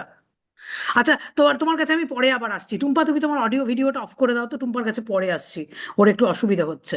হ্যাঁ, আমি রিয়ার কাছে আসছি, রিয়া চন্দ্র। রিয়া, পরমাণুর মাধ্যমে কি করে জগতের উৎপত্তি হয়েছে, এবং সেক্ষেত্রে পরমাণুবাদী দর্শনে কিভাবে ঈশ্বর তত্ত্ব স্বীকৃত?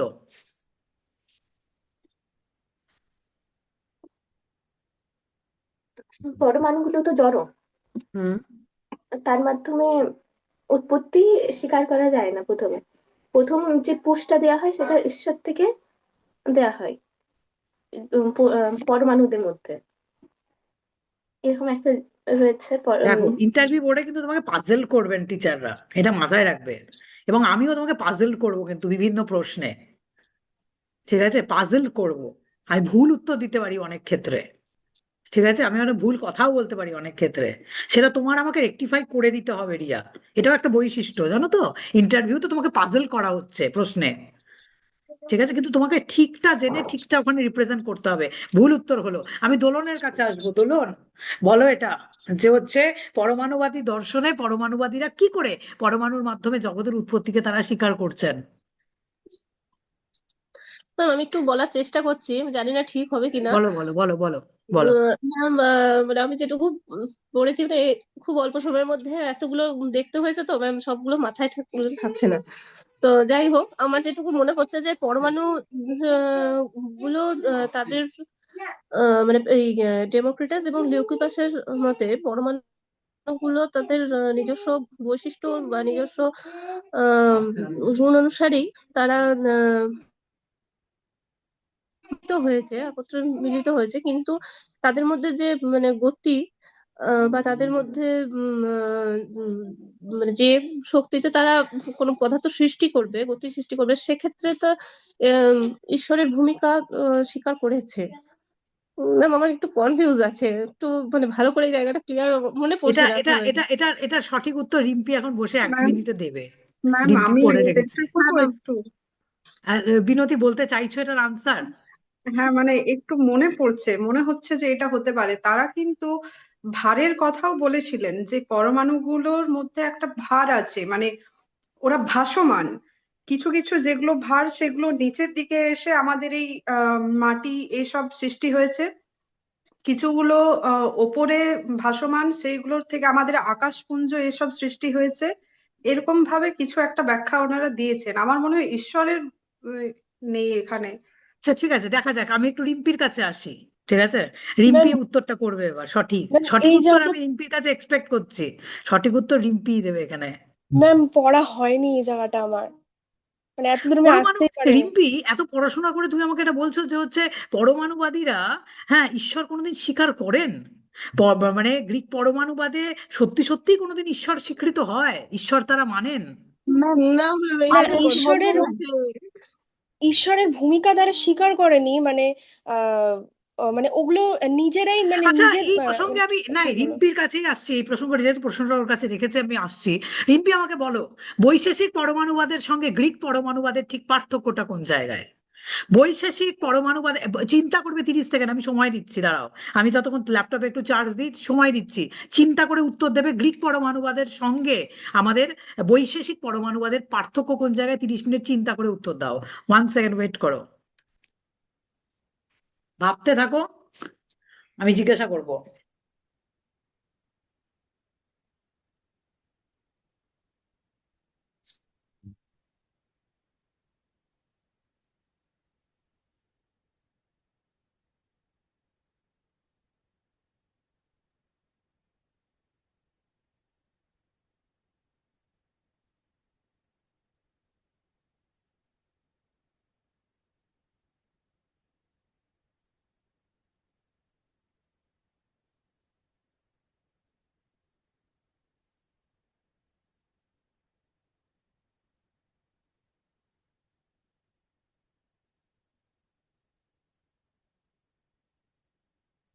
ম্যাম বলো বলবো, বলো।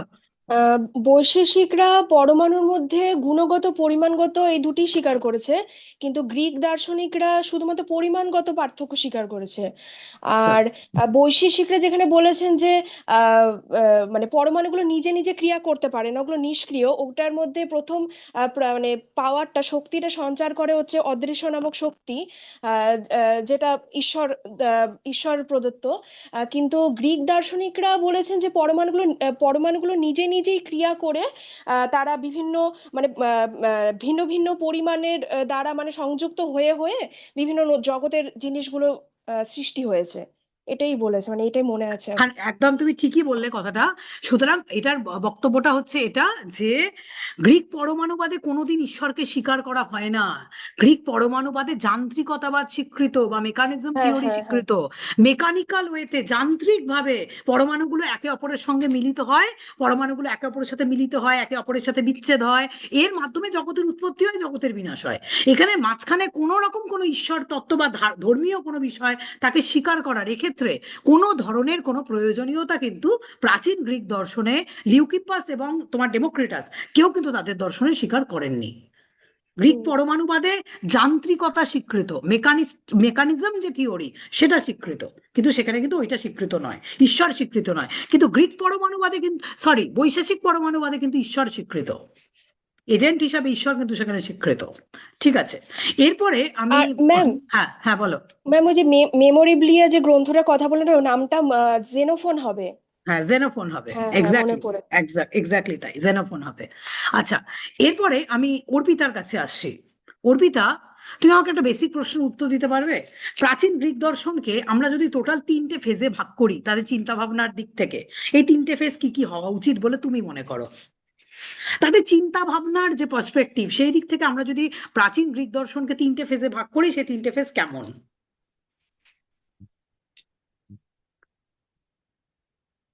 একটা হচ্ছে প্রি সোফিস্ট, এক্স্যাক্টলি। আর একটা হচ্ছে সোফিস্ট, আর একটা হচ্ছে পোস্ট সোফিস্ট। প্রি সোফিস্ট ফিলোসফারদের মধ্যে তাহলে কারা কারা পড়ছেন? প্রি সোফিস্টদের মধ্যে প্রথমত আয়োনীয় ফিলোসফাররা থেলস, অ্যানাক্সিম্যান্ডার অ্যান্ড অ্যানাক্সিমিনিস। তারপরে হচ্ছে পিথাগোরাস। তারপরে হচ্ছে ইলিয়াটিকের মধ্যে হচ্ছে জেনোফিনিস, পারমেনাইডিস অ্যান্ড জেনো। তারপরে হচ্ছে হেরাক্লিটাস। আর তারপরে আসছে হচ্ছে এমপিডোক্লিস, অ্যানাক্সাগোরাস। আর তারপরে হচ্ছে অ্যাটোমিস্টরা আসছে, লিউকিপাস, ডেমোক্রিটাস।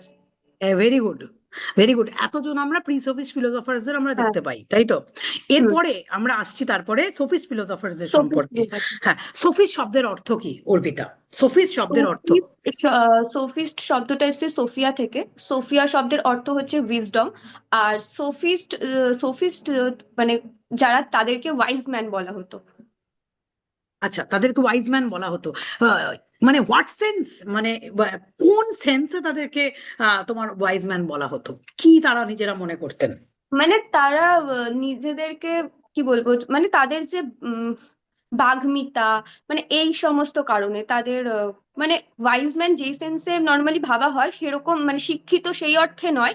মানে সেখানে যে, মানে সেখানে বিভিন্ন ধরনের মানুষরা ছিল, এবার যাদের বাকচাতুরতা যতটা বেশি ছিল সেই সময়, ওই তারাই হচ্ছে সোফিস্ট। আচ্ছা, আমি মাম্পির কাছে আসছি। মাম্পি আমাকে বলবে, ঠিক আছে? মাম্পি, এটার উত্তর করো, আমাকে বলো যে সোফিস্ট ফিলোসফারসদের মধ্যে, আমরা প্রি সোফিস্ট থেকে সোফিস্ট ফিলোসফারসদের মধ্যে এসে ঢুকলাম, সোফিস্ট ফিলোসফারসদের মধ্যে কোন কোন বিখ্যাত দার্শনিককে তুমি সোফিস্ট ফিলোসফারসদের মধ্যে জানতে পারো? প্রোটাগোরাস আর জর্জিয়াস। প্রোটাগোরাস আর জর্জিয়াস, দুজনের নাম তুমি বললে। আচ্ছা, সোফিস্ট ফিলোসফারসদের সমাজে কি বৈশিষ্ট্য ছিল? সোফিস্ট ফিলোসফারসরা কেমন ছিলেন? তাদের চলন বলন, কথাবার্তা সমাজে কি ছিল? প্রাচীন গ্রিক ফিলোসফারসদের থেকে সোফিস্ট ফিলোসফির যে চিন্তা ভাবনা, সেই চিন্তা ভাবনা কোন দিক থেকে আলাদা ছিল, সেটা যদি তুমি একটু দু চার কথায় বুঝিয়ে বলো, মাম্পি। সোফিস্টরা এটা বলতেন যে মানুষকেই প্রধান, মানে man is the measure of all things এর কথা প্রোটাগোরাস বলেছেন। প্রোটাগোরাসের বক্তব্য আমি জানতে চাইনি, আমি ইন জেনারেল তোমাকে সোফিস্টদের যে জীবনধারা বা জীবন চর্চা, সেটা সম্পর্কে আমি দু চার কথা তোমাকে বলতে বললাম। সোফিস্টরা সমাজে কেমন ছিলেন সেই বিষয় নিয়ে। সোফিস্টদেরকে ঠিক ফিলোসফার বলা যায় কিনা এই বিষয়েও মানে সন্দেহ আছে। তাদেরকে টিচার বা প্রফেশনালের দিক থেকে এরকম ভাবে বলা যায়, কিন্তু ফিলোসফারটা ঠিক তাদের সঙ্গে যায় না এটা। আর বাকি হচ্ছে প্রি সোফিস্ট যারা ছিলেন তাদেরকে, মানে যেহেতু তারা জগতের মৌল উপাদান এইসব নিয়ে জগতের সৃষ্টি নিয়ে কথা বলেছেন, সেই কারণে তাদেরকে মানে ফিলোসফার হিসেবে ধরা যায় মানে তারা ফিলোসফার, তাদেরকে ফিলোসফার বিনতি, বলা আচ্ছা যায়। কিন্তু আচ্ছা আচ্ছা, ঠিক আছে মাম্পি, আমি বিনতির কাছে আসছি। বিনতি, আমাকে এটা বলো তো যে সোফিস্ট ফিলোসফির দর্শনে জগতের উৎপত্তির পিছনে বিভিন্ন ধরনের মৌলিক উপাদানকে স্বীকার করা হয়েছে, কি স্বীকার করা হয়েছে? ম্যাম, সোফিস্ট ফিলোসফিতে তারা তারা মানুষের তারাই সোফিস্ট ফিলোসফাররাই মানুষ নিয়ে আলোচনা করেছেন, মানে মানুষের প্রাধান্যটা তারাই দিয়েছেন আমি এটা বললাম যে তাদের। জগতের উৎপত্তির পিছনে বিভিন্ন মৌলিক উপাদান সোফিস্টরা স্বীকার করেছেন, তাহলে প্রোটাগোরাস এবং জর্জিয়াস জগতের উৎপত্তির পেছনে কি স্বীকার করেছেন? না, পরমাণুবাদীরা হবে কিন্তু সোফিস্ট হবে না। সোফিস্টরাই প্রথম যারা প্র্যাকটিক্যালি একদম মানুষ নিয়ে, তারা জগতের এই এই প্রি সোফিস্ট অব্দি জগতের উৎপত্তির পেছনে ব্যাখ্যাটা হয়েছে, তারপরে ওরাই এসে এই জায়গাটা স্টপ করেছিল মানুষের মানে তারা কিছুটা পলিটিক্যাল থটটা তাদের মধ্যে চলে আসে যে মানুষ মানে তারা আমরা সোফিস্ট তারা নিজেদেরকে ভালো বক্তা হিসেবে মনে করতো, যে যে যত ভালো বক্তা দিতে পারবে, চাতুরতা বিদ্যা ছিল তাদের মধ্যে। মানুষকে নিয়ে তারা আলোচনা প্রথম শুরু করে যে মানুষের এই করা উচিত, মানুষের সেই করা উচিত। তারা টাকার বিনিময়ে মানুষকে শিক্ষাদান করতেন, এরকম ভাবে তারা মানে একটা পলিটিক্যাল সিস্টেম তারা এখান থেকে আমাদের স্টার্ট হয়েছে। এটাই হচ্ছে তাদের বৈশিষ্ট্য বা মানে এটাই সোফিস্টদের সম্বন্ধে বলা যাবে ইন জেনারেল। তারা জগতের উৎপত্তি সম্বন্ধে কিছু বলেননি। তুমি আমাকে বলছো যে জগতের উৎপত্তি সম্পর্কে সোফিস্টরা কিছু বলেননি? হ্যাঁ ma'am। আমার তো বলেননি, তাই তো? হ্যাঁ। আচ্ছা আচ্ছা, বলেননি, আচ্ছা বলেননি, একদম সত্যিই বলেননি। ঠিক আছে, আমাকে রিয়া এরপরে এটার আনসার করো। দুজন গ্রেট সোফিস্ট ফিলোসফার কথা তো বললে, একজন হচ্ছেন প্রোটাগোরাস এবং আরেকজন হচ্ছেন জর্জিয়াস। প্রোটাগোরাসের দর্শন সম্পর্কে বা প্রোটাগোরাস যা বলেছেন সেই সম্পর্কে তুমি কি জানো, সেটা যদি তুমি একটুখানি বলো। প্রোটাগোরাসের দর্শন। প্রোটাগোরাস বলেছেন মানুষই হলো সবকিছুর পরিমাপ। প্রোটাগোরাসের এই একটি কথাটার বিখ্যাত অর্থ কি? আমি যদি এটাই তোমাকে জিজ্ঞাসা করি আজকের ক্লাসে, যে man is the measure of all things, বা মানুষই হচ্ছে সমস্ত কিছুর পরিমাপক, এই কোটানকোট এই লাইনের অর্থ তুমি যদি একটু বিশ্লেষণ করো প্রোটাগোরাসের দর্শন অনুযায়ী, রিয়া। ম্যাম, সোফিস্ট ফিলোসফাররা বলতেন যে আহ, সবারই উক্তি মানে সত্যতা রয়েছে। যেমন একজন মানুষ যে এটিকে সত্য বা ভালো বলে বিচার করেন, তার মতে সেটি সত্য। আবার অপর ব্যক্তি যদি সেটিকে ভুল বলে স্বীকার করেন বা অনুচিত বলে স্বীকার করেন, তাহলে তার কাছে সেটি অনুচিত। মানে উচিত অনুচিত, এই সংজ্ঞাগুলো, ভালো মন্দ, এই সংজ্ঞাগুলো মানে মানুষের উপর নির্ভর করে, প্রত্যেক রিয়া, এই ব্যক্তিভেদে। প্রসঙ্গে তুমি আমাকে বলো তাহলে, সোফিস্টদের ফিলোসফিতে অবজেক্টিভ রিয়ালিটি না সাবজেক্টিভ রিয়ালিটি কোনটা স্বীকৃত?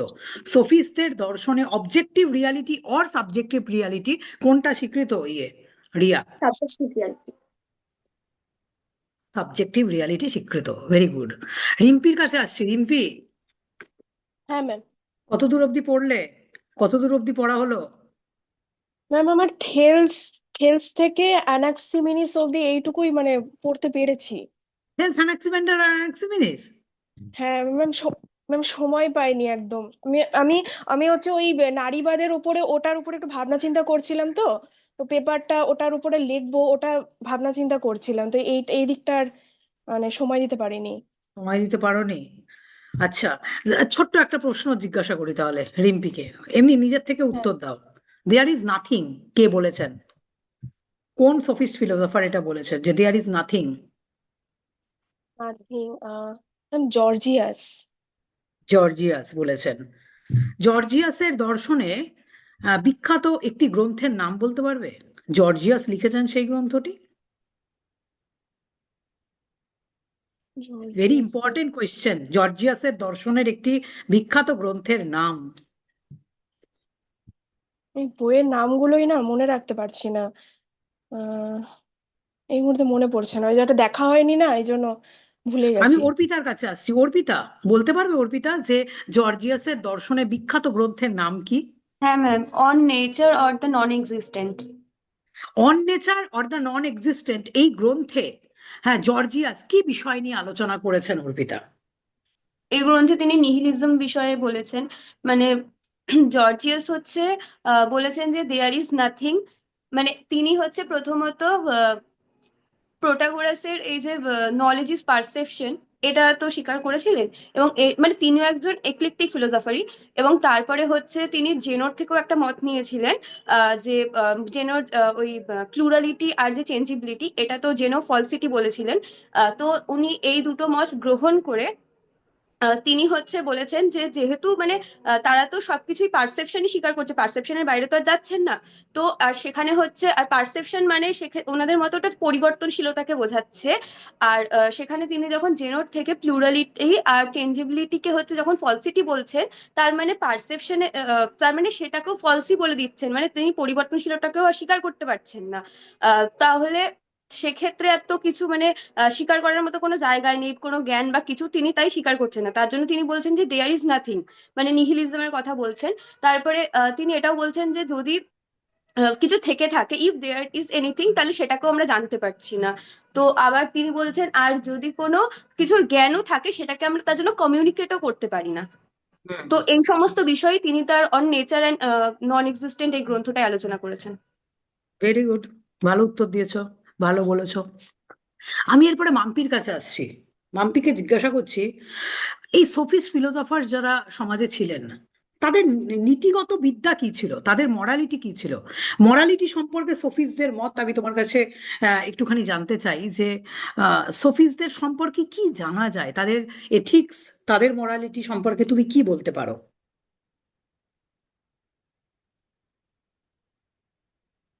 না ম্যাম, পাস। বিনতি?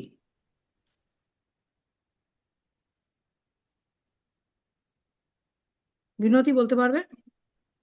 হ্যাঁ ম্যাম, এদের এথিক্স বলতে উম, হ্যাঁ এটাই যে মানে মানে মানুষ ভালো বক্তা হতে হবে, এটাই ছিল তাদের মেন বক্তব্য। যে ভালো, যে যত ভালো বক্তা হবে, মানে যত ভালো বলতে পারবে, তাদেরই সমাজে একটা স্থান হবে। বা মানে মানুষকে এইভাবেই তারা শিক্ষা দান করবে। মানে তাদের নিজেদের মধ্যেও যে একটা ইকুয়ালিটি ছিল সেটা ছিল না, মানে সবাই নিজে নিজে একজন ভালো বক্তা, এরকম টাইপের একটা থট ছিল তাদের মধ্যে। ছিল তাদের মধ্যে। হ্যাঁ, নলেজ তাদের মধ্যে কি ছিল? তাহলে জ্ঞানকে তারা কিভাবে ব্যাখ্যা করবেন, যথার্থ জ্ঞানকে? যথার্থ জ্ঞানের প্রসঙ্গে বা ভ্যালিড নলেজ প্রসঙ্গে, হ্যাঁ, এই সোফিস্টদের কি বক্তব্য ছিল? ভ্যালিড নলেজ মানে যেটা আসল জায়গায় আমি এসে প্রবেশ করলাম, ভ্যালিড নলেজের বৈশিষ্ট্য। এরপরে দোলনের কাছে আসবো। দোলন বলো, ভ্যালিড নলেজ প্রসঙ্গে দোলন, হ্যাঁ, সোফিস্ট ফিলোসফারদের বক্তব্য কি ছিল? অডিওটা অন করে নিও, অডিও অফ আছে দোলন। যথার্থ জ্ঞান কিভাবে সম্ভব?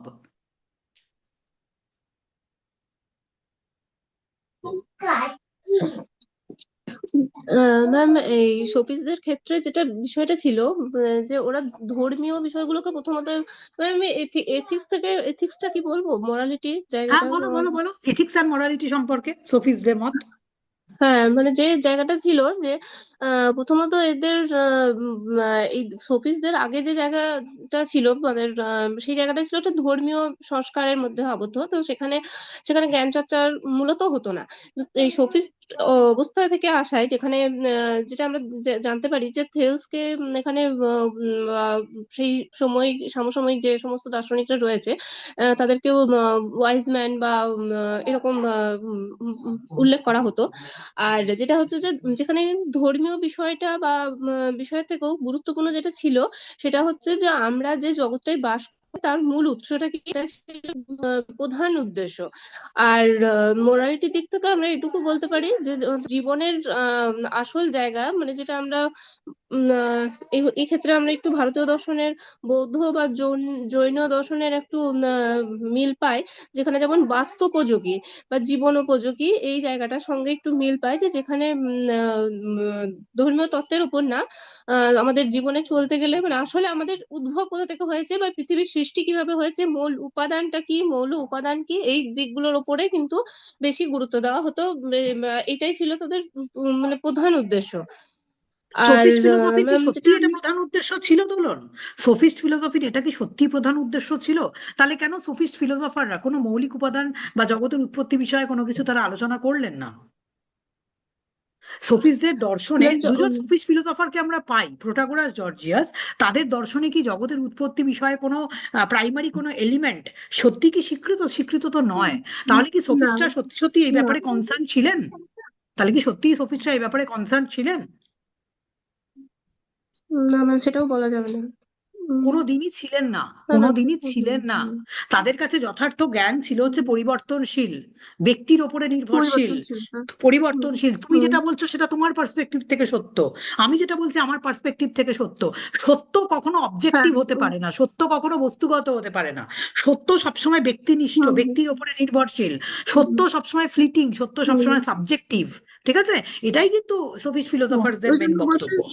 হ্যাঁ ম্যাম, বুঝতে পেরেছি ওই জায়গাটা। ওই জন্য প্রোটাগোরাসের একটা বিখ্যাত উক্তি, man is the measure of all things. এই ওই জন্যই বলা হয়েছে মানুষই হচ্ছে সবকিছুর হ্যাঁ, পরিমাপক, হ্যাঁ, মানে যে হ্যাঁ, মানুষ সবকিছুর যেটা পরিমাপ পরিমাপক। করছে হ্যাঁ, সেটাই সেটাই তার দিক থেকে সত্য।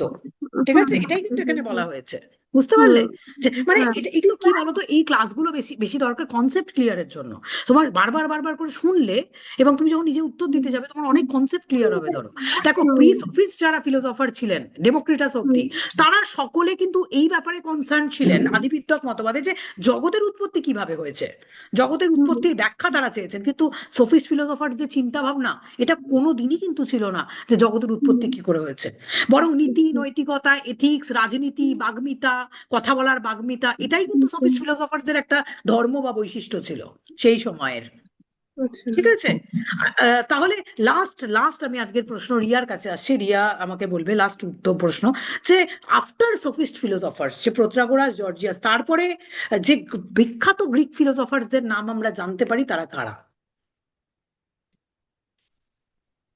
Socrates, Aristotle, Plato. Socrates, Aristotle and Plato, তারপরে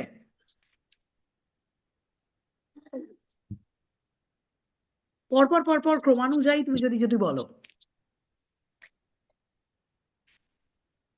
ম্যাম প্রথম থেকে থেলস থেকে। তুমি তিনজনেরই নাম পরপর বলো। যে তিনজনের নাম তুমি বললে সেই তিনজনের নামই তুমি পরপর বলো। সক্রেটিস, প্লেটো, তারপর অ্যারিস্টটল। এক্স্যাক্টলি, সক্রেটিস তারপর অ্যারিস্টোটল তারপরে প্লেটো নয়, প্লেটো, তারপর সক্রেটিস তারপরে প্লেটো তারপরে অ্যারিস্টোটল।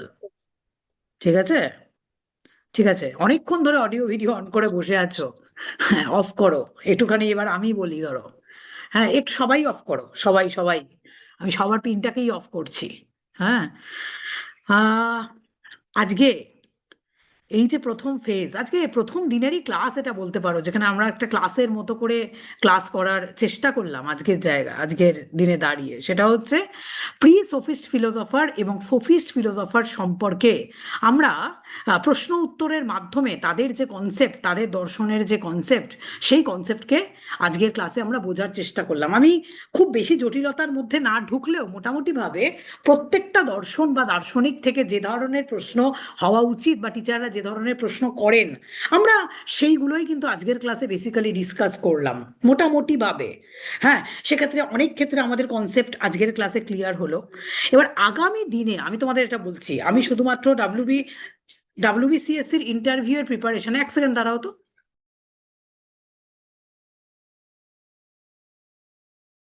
একটু দাঁড়াও তো, তোমরা একটু ওয়েট করো তো।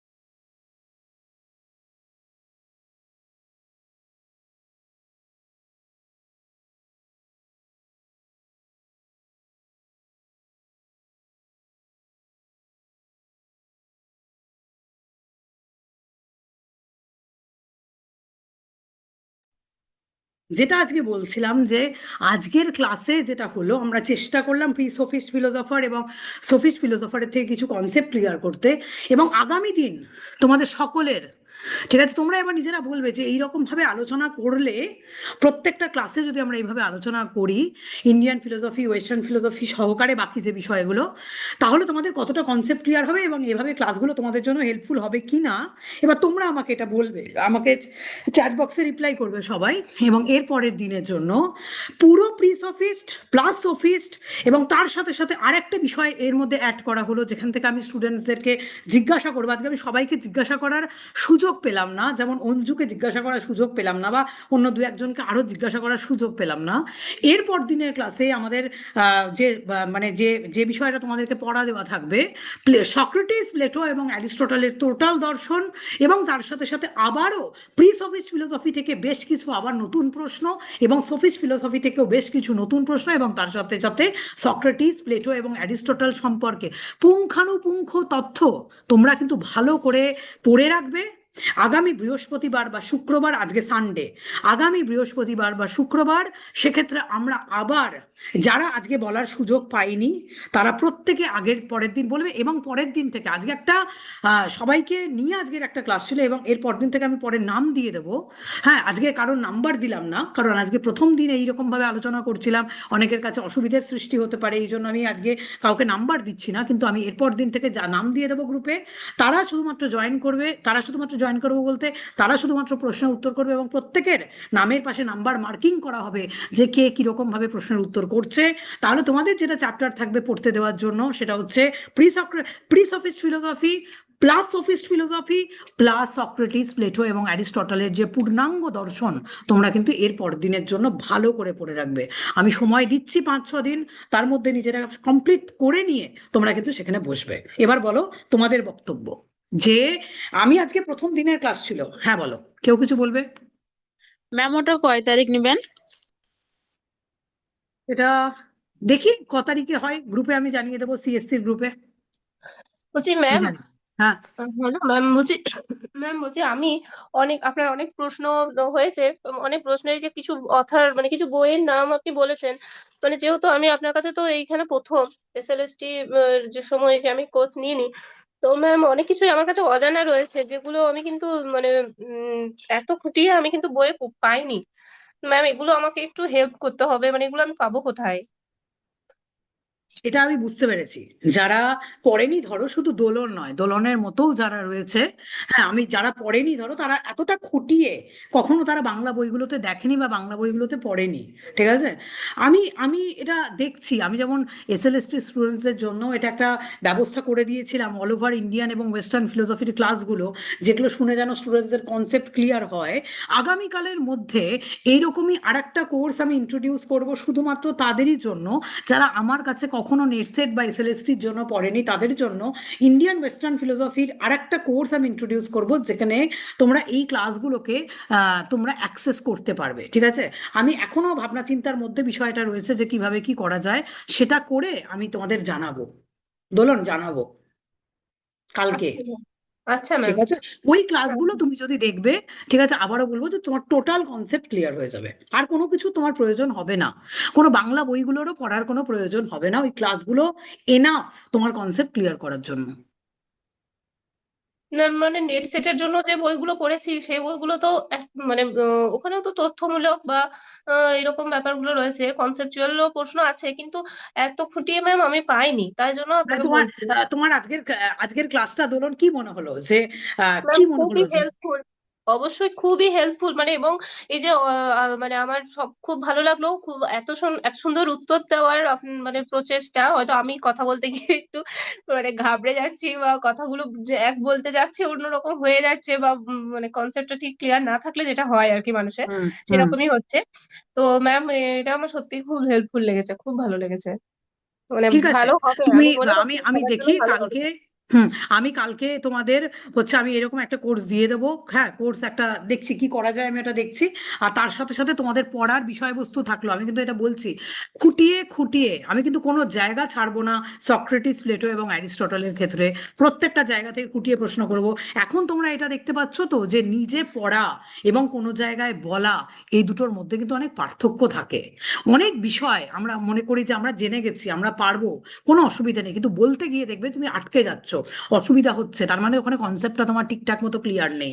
সুতরাং এই ক্লাসগুলো শুধুমাত্র যে নেটসেট, শুধুমাত্র যে সিএসসির ইন্টারভিউ প্রিপারেশনের জন্য তা নয়, অল ওভার ফিলোসফি সবার জন্য এই ক্লাসগুলো করলে, এই ক্লাসগুলো দেখলে তোমাদের প্রচুর প্রচুর কনসেপ্ট আশা করি ক্লিয়ার হবে, এবং নেটসেটের স্টুডেন্টসদেরও ব্যাপক হেল্পফুল হবে। তার কারণ এই চ্যাপ্টারাইজেশনগুলো তাদের রয়েছে, নেটসেটের মধ্যে সবটা ইনক্লুডেড। এবং আমি এগুলোকে ঢুকিয়েছি এই কারণে যে এসএলএসটির থেকে আরেকটু উন্নত মানের আমাদেরকে একটু জানতে হবে, বুঝতে হবে, সিএসসির ইন্টারভিউয়ের ক্ষেত্রে প্রিপারেশন নিতে হবে। এই জন্য একটু খুঁটিয়ে খুঁটিয়ে প্রশ্ন করা। তার কারণ একটু ওপর ওপর প্রশ্ন হলে তোমরা তো এমনি করতে পারবে যদি তোমার বিষয়গুলোকে খুঁটিয়ে ভালো করে পড়া থাকে। এইভাবেই কিন্তু আমাদের প্রত্যেকটা ক্লাসে এইভাবে কনসেপ্ট আমরা ক্লিয়ার করব। এরপরে কিন্তু ডেকার্ট, স্পিনোজা, লাইবনিজ চলে আসবেন। তার আগে না, আমি মধ্যযুগীয় দর্শন সম্পর্কেও দু চার কথা, দুটো চারটে প্রশ্ন হবে, এবং তারপরে কিন্তু আমাদের তোমার ডেকার্ট, স্পিনোজা, লাইবনিজের দর্শনও কিন্তু তারপরে আসবে। এইভাবে আমরা একটার পর একটা স্টেপে আমরা এইভাবে এগিয়ে যাব। এবার বলো যে তোমাদের ক্লাসটা, দোলন্ত বললো, বাকিদের ক্লাসটা কেমন হেল্পফুল বলে মনে হলো? যে এইরকম ভাবে আলোচনা করলে বাকিরা যারা শুনছে, শুধুমাত্র যে বলছে তা কিন্তু নয়, বাকিরা যারা শুনছে তাদেরও প্রচুর কনসেপ্ট ক্লিয়ার হবে, শুনে শুনে কনসেপ্ট ক্লিয়ার হবে।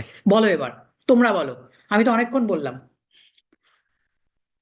ম্যাম, সুইটি বলছে খুব ভালো, আমার এসএসসি তে হেল্পফুল হয়েছে। হ্যাঁ ভালো বলো। লেগেছে, হুম। মানে খুবই হেল্পফুল ছিল ক্লাসটা। আর দোলনদি যেমন বললেন যে এই বিষয়টা যে আমরা অনেক কিছুই জানি না, মানে সত্যি আমি পড়লাম, আমিও পড়েছিলাম, তাই আমি হাতও তুললাম যে পড়েছি মিন্স ম্যাম, যেমন নেট সেটে প্রশ্ন আসে যে মানে প্রশ্ন ধরে ধরে সেই অনুযায়ী বই দেখে পড়েছি, তেমনই দাগানো আছে, ওইভাবেই পড়েছি। মানে এত ডিটেলসে বিষয়টা হবে প্রশ্ন, মানে এটা আশারও বাইরে ছিল। তো এটা জানলাম যে প্রশ্ন হয়তো এরকমই হয় ইন্টারভিউয়ে। তো ম্যাম সত্যি এই ব্যাপারটা নিয়ে একটু ভাববেন যে আমরা কিভাবে এই সব ডিটেলসে পড়তে পারবো। আর যখন প্রশ্ন উত্তর আলোচনা করছেন, তখন আমার কথা বাদ দিয়েও বাকি যারা বলছে সবার মধ্যেই তো একটা জড়তা আছে। হ্যাঁ, তো আপনি যদি লাস্টে গিয়েও যদি এই বিষয়গুলো কে কি আপনি যা যা প্রশ্ন করলেন, সব না হলেও যেগুলো মেন মেন জায়গা, সেগুলো যদি আরেকবার করে রিপিট করে দিতেন যে বা দেন লাস্টে গিয়ে হলেও যে এই প্রশ্ন ধরেছিলাম, তো তার উত্তরগুলো এই হবে, তাহলে আরো ভালো হয় বিষয়টা। মানে প্রশ্ন শুনলাম প্রত্যেকে কিন্তু উত্তরগুলো প্রত্যেকে আমাকে যখন উত্তর করছে, তারপরে সাথে সাথে আমি একটু একটু করে কোনো কিছুর মধ্যে যদি অ্যাড করার দরকার হয় সেটা আমি করে দেবো, ঠিক আছে, কোনো হ্যাঁ, অসুবিধা নেই। হ্যাঁ, হ্যাঁ, থ্যাংক ইউ ম্যাম। ঠিক আছে, তাহলে এরপর দিনের জন্য কিন্তু ফুল প্রিপারেশন চাই। আজকের ক্লাসে অনেকটা বোঝা হয়ে গেল যে কিভাবে সামনের দিনের ক্লাসগুলো এগোবে। হ্যাঁ, ভরসা করে, নিজের উপরে ভরসা তোমাকে সবার আগে রাখতে হবে, নিজেকে কনফিডেন্ট ফিল করিয়ে তোমাকে হাত তুলে প্রশ্নের উত্তর তোমাকে করতে হবে। ভুল হলে হবে, তাতে কিচ্ছু যায় আসে না, ভুল থেকেই মানুষ শেখে, আমিও শিখেছি, তোমরাও শিখবে ভুল থেকে। সুতরাং আমি কিচ্ছু মনে করবো না, তুমি যদি কিচ্ছু না পারো তাতেও কিচ্ছু মনে করবো না, কিন্তু সামনে থাকা, প্রশ্নের উত্তর করার সাহস, ঠিক আছে, এটা কিন্তু ভীষণ ইম্পর্ট্যান্ট ইন্টারভিউ ফেস করার জন্য।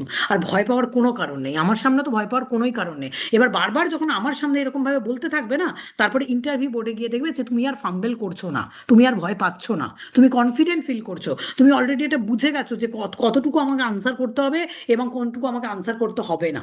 ঠিক আছে, সবটা তোমার কাছে ক্লিয়ার হয়ে যাবে। ঠিক আছে, তাহলে চলো আজকের ক্লাসে যাদের যাদের জিজ্ঞাসা করা হলো না, নেক্সট দিনের ক্লাসে তো আমি নাম দিয়ে দেবো, লাস্টের দিক থেকে নাম দেবো, ধরো, ঠিক আছে, নেক্সট দিনের ক্লাসে নাম দিয়ে দেবো, যাদের নাম দিয়ে দেবো তারা সকলে প্রেজেন্ট থাকবে, বাকিরা প্রেজেন্ট থাকবে। পুরো pre sophist philosophy plus Socrates, Plato, Aristotle. যারা নেট ক্লিয়ার করেছে তারা এই কোর্সে জয়েন করেছে, এবং যারা নেট ক্লিয়ার এখনো অবধিও করেনি তারাও এই কোর্সে জয়েন করেছে। ঠিক আছে, তার কারণ তারা মনে করেছে যে এইভাবে প্রশ্নের উত্তর করলে আরো বেশি তারা নিজেরা কনফিডেন্ট হতে পারবে। সুতরাং তাদের জন্য এই ক্লাসগুলো রয়েছে বা এই কোর্সটা রয়েছে, যে যারা নেট সেট কোয়ালিফাই করতে চাইছে বা যারা ফিলোসফি ভালো করে জানতে চাইছে, পড়তে চাইছে, তাদের সকলের জন্য এই ক্লাসগুলো বা এই কোর্সটা। সুতরাং যারা নেট সেট কোয়ালিফাই করোনি তারাও নিশ্চিন্তে এই ক্লাসগুলো তোমরা করতে পারো এবং নিজে ইন্টারভিউয়ের জন্য প্রিপারেশন নিতে পারো, তাতেও কোনো ধরনের কোনো অসুবিধা নেই। বেশি জানলে কোনো অসুবিধা নেই, কম জানলে অসুবিধা, এটা হচ্ছে সবচেয়ে বড় বিষয়। ঠিক আছে, তাহলে চলো আজকের ক্লাসটা এখানে শেষ করব। তোমরা পুরো সিলেবাসটা মনে রাখবে যে আমি কি কি ধরবো। বৃহস্পতি শুক্রবারের মধ্যে পুরো প্রিপারেশন নিয়ে রাখবে। হ্যাঁ, পুরো পুরো এনশিয়েন্ট গ্রিক ফিলোসফি, মানে তোমাদের হচ্ছে পুরো ancient Greek philosophy, Socrates, Plato, Aristotle, ভালো করে টেলিওলজিক্যাল আর্গুমেন্ট থেকে শুরু করে সমস্ত কিছু খুঁটিয়ে খুঁটিয়ে সক্রেটিস, প্লেটো, অ্যারিস্টটল থেকে প্রশ্ন করব, সেই মতো নিজেকে প্রিপেয়ার করে, ঠিক আছে, নেক্সট দিন যেদিন ক্লাস নেব সেদিন কিন্তু তোমরা সকলে বসবে। কারণ আমি এটা চাই যে পারবে না এটা যেন না হয়, পাস যেন না হয়। ঠিক আছে, পড়াশুনো করে তারপরে বসবে। ঠিক আছে, তাহলে চলো আজকের ক্লাসটা এখানেই শেষ করি, আবারও তোমাদের এরপর দিন তোমাদের সাথে দেখা হবে। ঠিক আছে, শেষ করছি আজকের ক্লাস। কেউ কিছু বলবে? ম্যাম, আমি বলো সাগরিকা। সাগরিকা, বলো। হ্যাঁ ম্যাম, হ্যাঁ বলছি, আমি তো ধরুন এখনো নেট সেট কোয়ালিফাইড করিনি, তাহলে কি আমি এই ইয়েটায় জয়েন নিশ্চিন্তে করতে পারবো? নিশ্চিন্তে নিশ্চিন্তে নিশ্চিন্তে আচ্ছা আচ্ছা। নিশ্চিন্তে জয়েন আমি করতে পারো সাগরিকা, আমি কোনো ক্লাসগুলো অসুবিধা নেই। করতে চাইছি আর কি। অনেক অনেক হেল্পফুল হবে এই ক্লাসগুলো, আমি তো আগেই আমি স্টুডেন্টসদের বলেছি। হ্যাঁ হ্যাঁ, আমি ক্লাসগুলো একটু করতে চাই, সঙ্গে থাকলে আমারও ভালো হবে। হ্যাঁ, অনেক হেল্পফুল হবে। ওই যে হুম। ইন্টারভিউ এবার এসএলএসটি তে প্রচুর স্টুডেন্ট কোয়ালিফাই করার কারণ কি জানো তো? এটা হচ্ছে একটা বড় কারণ। সাগরিকা, তুমিও তো ছিলে মনে হয়, তাই না? যে ওয়েটিং আহ, লিস্টে ম্যাম। তুমি ওয়েটিং লিস্টে আছো, আচ্ছা ঠিক আছে। প্রচুর জনের কোয়ালিফাই করার কারণটা কি বলতো সাগরিকা? এটা হচ্ছে এটা, যে যারা ইন্টারভিউ দিয়েছে তারা তো বলেইছে, আর যার সাথে সাথে পাশে যারা শুনেছে, শুনে শুনে তাদের অনেকটা পড়া মুখস্থ হয়ে গেছে। কথাটা হ্যাঁ বুঝতে হ্যাঁ, পেরেছো? তারা আমরা বলতে তো ক্লাস পারছে। করলাম ম্যাম, আপনার সাথে তো ক্লাস করলাম, দেখেছি অনেক, মানে প্রচুরই হেল্প হয়েছে। প্রচুর হেল্প হয়েছে। আশা করি এই ক্লাসগুলো তোমাদের জন্য হেল্পফুল হবে। নেট সেট না কোয়ালিফাই করলেও জয়েন করো, অনেক হেল্পফুল হবে তোমাদের জন্য। ঠিক আছে, এটা যেন কত, কোর্স ফিটা কত রেখেছিলেন যেন? 1499 টাকা। টাকা। আজকেও ইয়ে খোলা আছে, ইনস্টলমেন্ট অপশন খোলা আছে, অসুবিধা নেই। আচ্ছা ঠিক আচ্ছা আছে, আচ্ছা ওকে, আচ্ছা। চলো তাহলে হুম। আজকের ক্লাসটা এখানেই শেষ করি। কিন্তু এরপর দিন আবারও বলে দিচ্ছি, যারা এই আজকের ক্লাসের পর যারা কোর্সে জয়েন করবে, মানে এই ইয়েতে যারা আছো, আমি বুঝতে পারছি যারা জয়েন করবে অনেকে হোয়াটসঅ্যাপ করছো, তোমরা কিন্তু পড়ে বসবে। সক্রেটিস, প্লেটো, অ্যারিস্টটল পড়ে এখানে বসবে এরপর দিন। ঠিক আছে, ছাড় নেই কিন্তু, এইটুকু আমি বলছি। হ্যাঁ, পড়ে জয়েন করবে ক্লাসে, তাহলে তোমাদের বুঝতে সুবিধা হবে। আর না পড়ে বসলে, ব্ল্যাঙ্ক হয়ে বসলে কিচ্ছু পারবে না যখন, তখন নিজেদের কষ্ট হবে। ঠিক আছে, নিজেদের দুর্বল বলে মনে হবে, সেটা যেন না হয়, সবাই যেন পারো, সেই চেষ্টা আমাদের সবারই থাকবে। ঠিক আছে, চলো তাহলে আজকের ক্লাসটা এখানে শেষ করি। যাদের ব্যক্তিগত কোনো কথা বলার আছে আমাকে পার্সোনালি হোয়াটসঅ্যাপ করো, আমি তাদেরকে বলে দেবো, কোনো অসুবিধা নেই। ঠিক আছে, শেষ করছি আজকের ক্লাস।